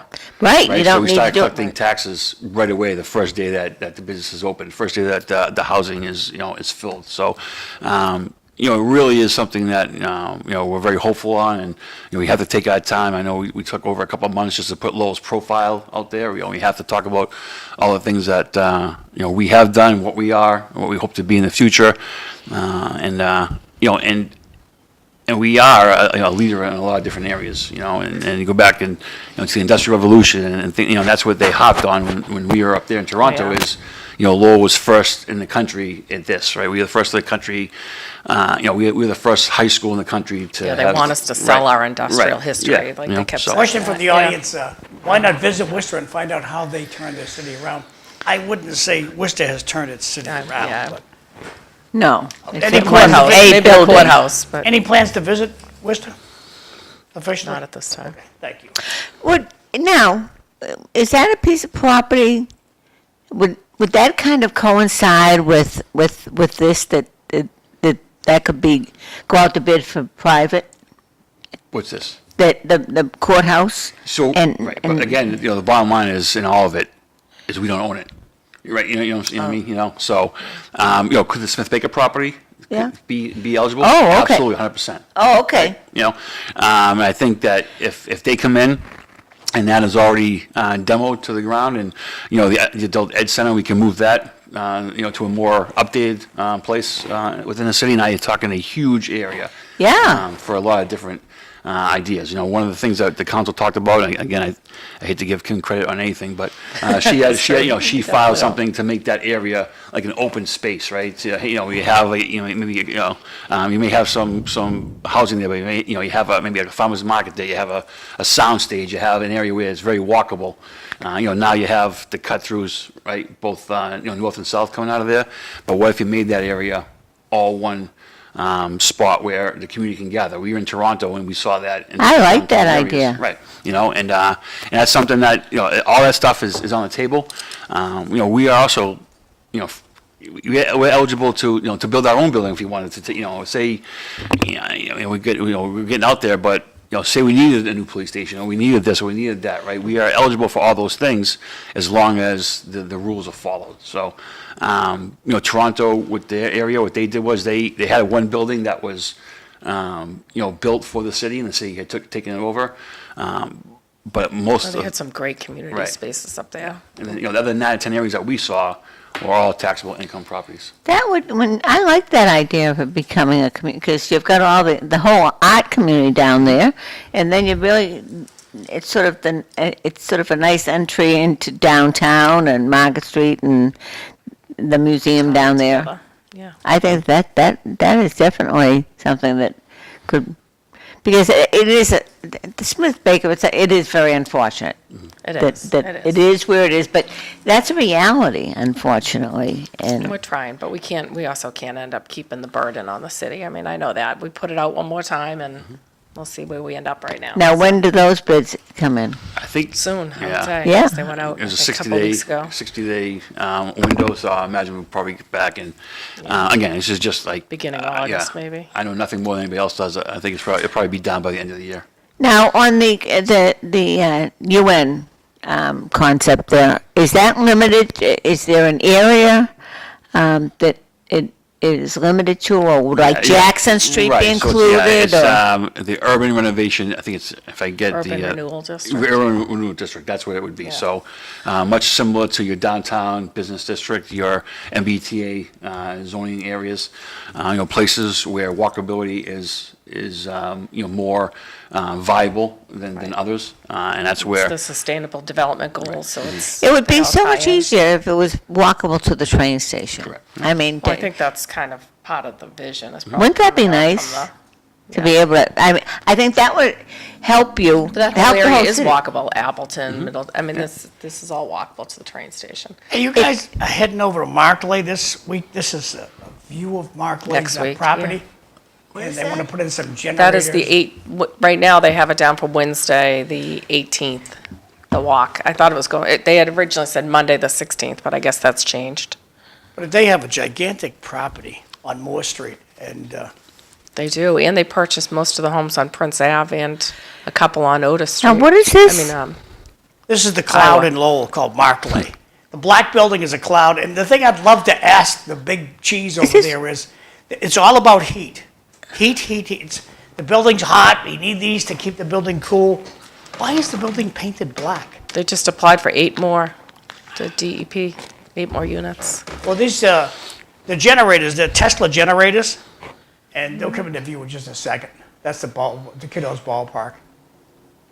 And that's where Prince Spaghetti was, right? Am I Yeah, and right? if you go up to Prince Ave, Yeah? most of the homes on that right-hand side, they've purchased now. Oh, really? Those- Now, how's the community feel about that? Those are the generators not that I'm happy talking about about. that. I'm They're told not these are happy, the generators they're talking about, new Tesla generators. It's huge, Yeah, isn't they it? said they're very quiet. I've stood at the ball field right behind there, and I could not hear my husband talk to me while they were running, but they said that they didn't have the enclosures on when they were testing them at the time, so we'll get to hear them, I believe, on the 18th, if people want to come and walk through and see what So I they're think doing that's themselves. Prince Ave on the right-hand side. I'll drag it over a little bit so you can see. Yeah, a that's little Prince Ave. bit. And so they bought most of these houses? They've bought about 6 of the 8 of them there, and they bought 2 on the left on Iowa Street. Over this way? Yep, those 2 right there, they've Cool. purchased right there, So they're so. gonna, because it seems like they have something on almost every square inch of the property as I look at this video. Is it, now, why did they purchase them, for parking? I don't or- know. or- I don't know, maybe they want a new main entrance, maybe, I don't know. But there's still a two. Be a two good properties question to they ask them purchased. when you visit, Is, if they'll tell you. are they hiring, are there a lot of people, how many people work there, do we know? I think the TIF requires them to have 100 employees. Yep. They have about half of that, I think, right now. Really? And that's the cloud? That is, yep. Data It's There your it is. Amazon, It's your in whole mass. Facebook, your. Data. Data center. We use a lot of data. So when you send your email, the computers that house the email are in that building. That's what a cloud is. So what do they have for, to protect from the sound? Nothing? Well, they have enclosures on the generators and, Enclosures? yeah. Oh. So, It does change the neighborhood, doesn't it? Oh, my. When you see the aerial, it's just sort of, yeah, and if you go down Bourne Street, I mean, that's a big, they put the black wall, they call it, on the back side. So it kind of just looks real industrial, you know. Great wow. place. And they have a TIF? They have a TIF, yeah, from, I don't remember Which what is- year it they was pay given. It was cheaper taxes? before, They don't long pay before commercial me, rate? but, I think back in 16 or 17. yeah, it was, Now, that was a piece of property that sat for quite a while, though, yeah, also. many, many years, yeah. And it was a mess back there. It had collected trash and all kinds of stuff, waste, and people were certainly have illegally cleaned it dumping up. back there. It definitely cleaned up, like I said, but the industrial use obviously competing with the residences, Oh, well, of course. rough. Yeah. Because it's kind of shocking to see it in the middle of a neighborhood. Yeah. Well, but it was there. It's kind of Yeah. like the Superior Courthouse. Right. It was sitting there collecting dust until. Well, I realize that. But you see the wall out back, that's where they complain. See where it's wet, the water runs out right there? Like, there's always drainage issues there, there's no lights, it's very dark on that street behind it. Oh, Bourne. really? I would think that they'd kind of, do something to make the neighbors happy back there. Well, I would think that there But that doesn't seem to happen. should be a stormwater issue there, that conservation should step in. And what is that pile? That's their dirt pile that they dug out from the generators. That's the dirt pile. Yeah. Yeah. It's neighbors Probably are drying not it out happy and with then that they'll Is either. truck that- it off the property after it's Yeah. dry. Well, they have to use it, I guess, to refill the holes, and then they're going to truck out what's left. They should The be holes good, they inside? should be good neighbors and redo the ball field for the They should neighborhood. redo a lot of stuff Yeah. Yeah, in the area, and they absolutely. really haven't, so, Well, that's unfortunate. yeah. Big piece of property. It looks like they're doing a great job over there, but they could be much kinder to the neighborhood. Right. So we'll see where that goes. Yeah, it would be nice if they were nicer to the neighborhood, unfortunately. So now, going back to the UM, is Jackson Street part of that? Yeah, so that- we have the jam plan, right? Jackson, Ah, Elton, the Millside famous Street. jam plan. And you have that whole area. That area really could use Right. development down Appleton Street. And It's been it's been a long time coming. Yeah, and there's, again, we're talking, possibly of billions of dollars of investment coming in. So my guess is, they'll come, and they'll probably establish some guidelines that need to be put in place, in order for developers to apply for loans. And then, with the city will put together a team, they'll have a team that will work together to find those opportunities that qualify, under the sustainability goals that they have, and go from there. I know that the last time when we were up there, they talked about to have almost like a main kickoff or one giant project that we wanted to set the program off with, right? So, there's a lot of things going on. It's it's a lot of work behind the scenes that the manager and DPD is doing to to get us to where we want to be, and we'll hope that, again, hopefully, maybe in the best case scenario, a meeting in July, they'll be here to address the council. Well, maybe that Smith Bakery would be the kickoff, but that sounds kind of Right, innovative. anything and everything, right? Mm-hmm. Are they going to be, for people out there that are interested in establishing a business, or are they going to be having programs to help people get on board as far as how to apply and Yeah, what to so do I think and that's one what's of the things available? that we talked about. We've had a ton of Zoom meetings on this as well, is where there'll be guidelines that are set, right? And then, we'll have to, I'm trying to think Well, our of the planning best and word. development department Right. would walk people through the Right. process, right? Qualify, you have to make sure, if there's 17 sustainability goals that need to be followed, which category do you fall under as a business? Whether How it's. many of them do you right, meet? How many of them do you have to meet? Right, and then we'll, It's incredible, the development up there, Yeah, though. I you're mean, it right. was incredible what they did. Well, and you think about what you could do. I mean, you were just talking about just extending that whole idea, that concept of Smith Baker is kind of intriguing that you have. I hadn't even thought about that. Is it- we have some parcels left over at the Hampton Canal District too, that I know a lot of the councils, that, we want to see commercial space go in there. So that's another spot. And then again, there's places that the city owns up and down, Dutton and Thorndike and Merrimack Street that, not Middlesex Street that, we can look into. So there's a lot of possibilities. It does take time. Everybody wants to just, get it done right away, just only because it's such a good thing. But, we really have to, we're going to be the first city in the United States to be part of this program. It's kind of exciting. It really is. It is exciting. Thinking of Great job by Mayor Rourke. Yeah. This was his baby. Well, it has been, I know, and the idea. Well, I suppose you could start with Jackson with the jam plan because they could start right now. And it's been around for 25, right? We've talked about this forever. I remember. Yeah.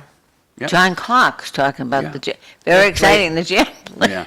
We have Draper committed now to Right, yeah. Hamilton Canal. So you are Start. seeing some, and then I know that that link has stalled a bit because of the rates. A lot of the, development it's supposed to go on over there is that they can't do it yet because, I was talking to someone the other day, like 10, 11%. Right, so think about Yeah. that, right? Yeah. I mean, if you can buy a Absolutely. house. It's limiting your right, project, for sure. And the rate's at 10%, and now you can buy a house at 2%. You can get a lot more. That's for your money. huge. That's what it is, and so I think that's where, we're at. We saw 10, 12, 20-story buildings in Toronto that were built by the Front Runner City program, right, if not higher. So, Yeah, I would say higher. Right. Some So- of them were mind-blowing. Just kind of keep Yeah. looking up and you couldn't see the top. Yeah. and there was housing, but there was also, like I said, we had 6 floors of commercial space. We had 2 floors that the city utilized, through different organizations, departments, and things like that. So we're very hopeful for it.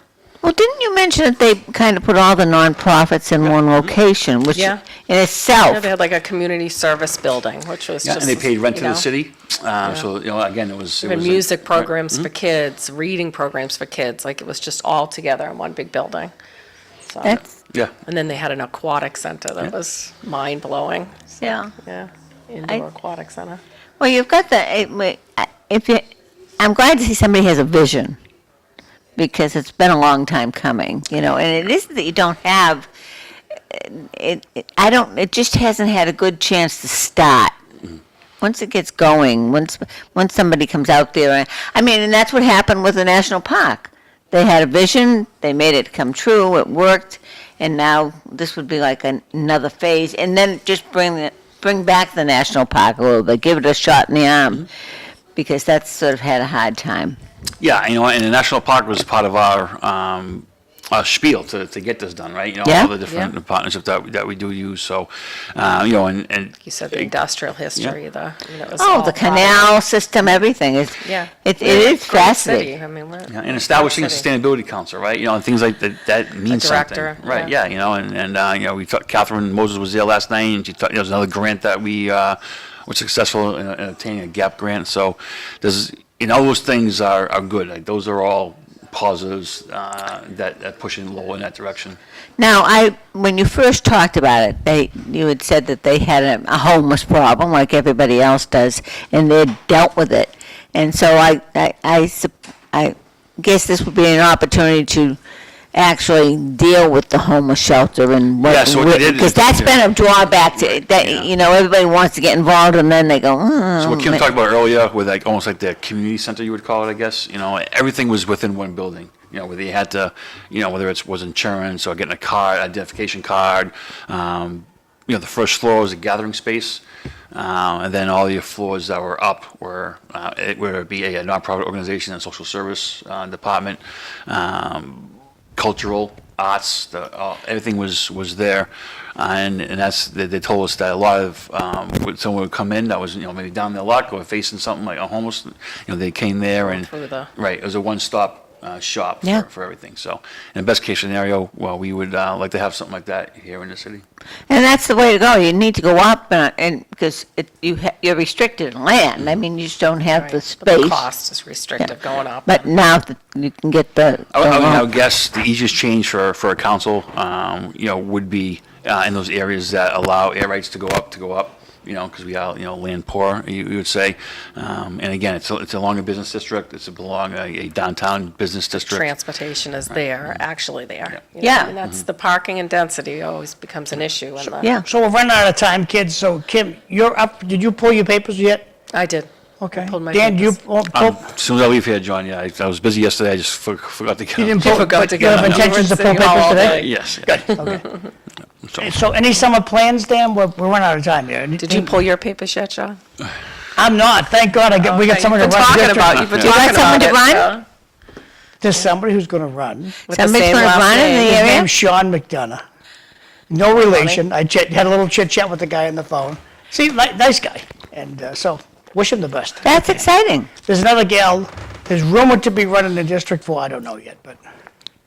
Anybody running against you, Kim? Did you know where? Not yet. Okay, Dan, how about you? Not as of yet. Because both of you are going to be hard to beat. And you do the job. Yeah, Rubber hits the road. Hopeful. yeah. You're accessible. Try. You get to come in and argue with John once a month, it's fantastic. That's right, I took pictures on my way here this morning, so. That's good. That's good. Well, you're a hard-working city councilor. Yeah, Thank you. Thank you. yeah. I Dan, think- you're a wonderful mayor. Just move that meeting right along, baby. Try. Isn't that incredible how you have? We do Yeah. like that. Very efficient. There's some benefit, I guess, right? All in favor, aye. Bam, next thing. Moving right along.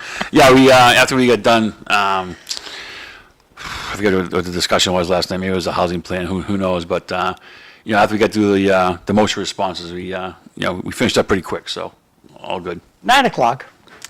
It was a That's long night for you guys. It was. You got out of there by 8. We gotta do it again But we had tonight. executive session after Right. though, so. Ah, okay, always more fun. Yeah. Secret squirrel meeting. Well, everybody try to make it to Kim's party tonight. Thank you. Right, big Thank night you. tonight, yeah, 5:30 over at Cavaleros, so. And we'll all everybody be go there. pull your papers in time. So you'll be able to get your papers signed I tonight. will. Yeah. I Should be able to get 150 signatures tonight at Cavaleros, we're Yeah. all set, should be all done Yeah, with you'll be tonight. done. Yeah. I gotta go door to door. How many signatures do you have to get? 50? 150. 150. 150? And anybody can sign. Right. Any registered Anybody voter from the city can sign, right? Well, Yeah. did they still tell you to get it in your district?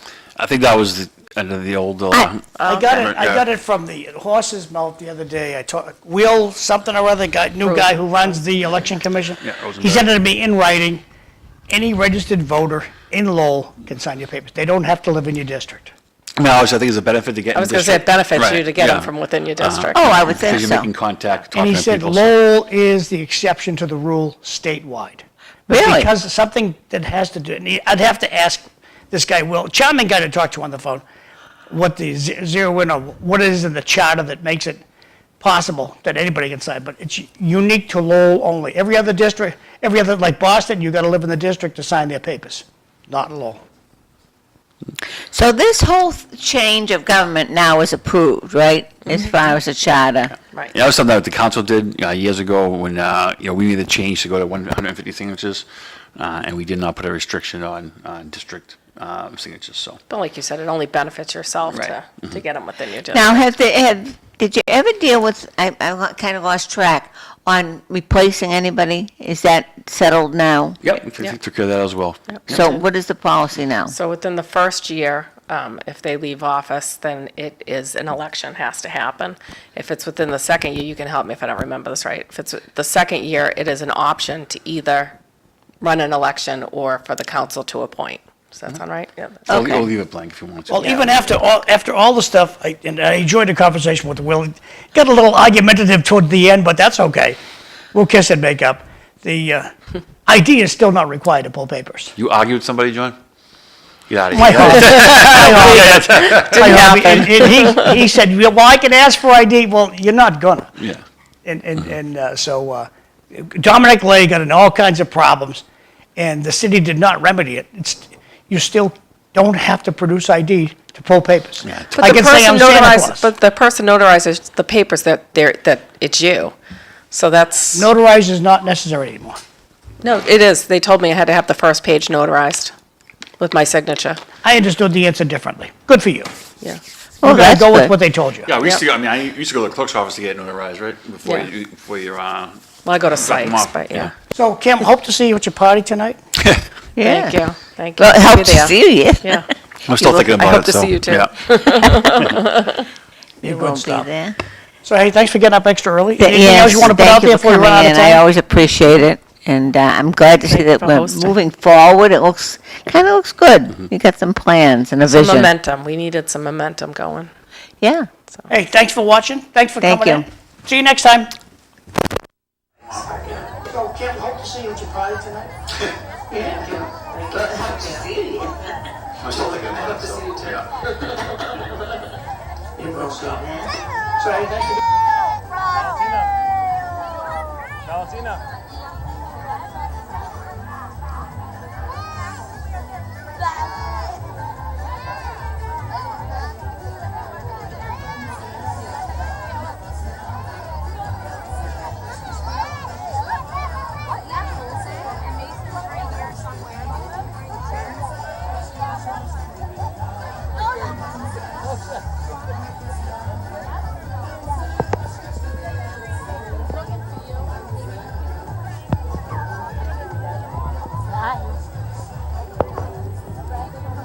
Where's Colton? I don't see Colton.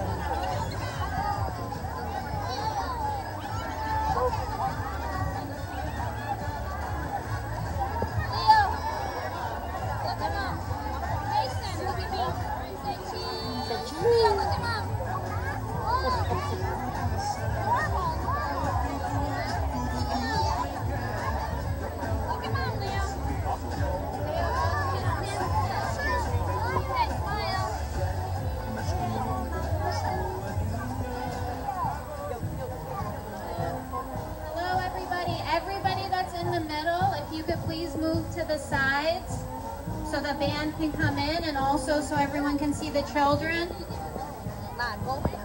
I'm over here.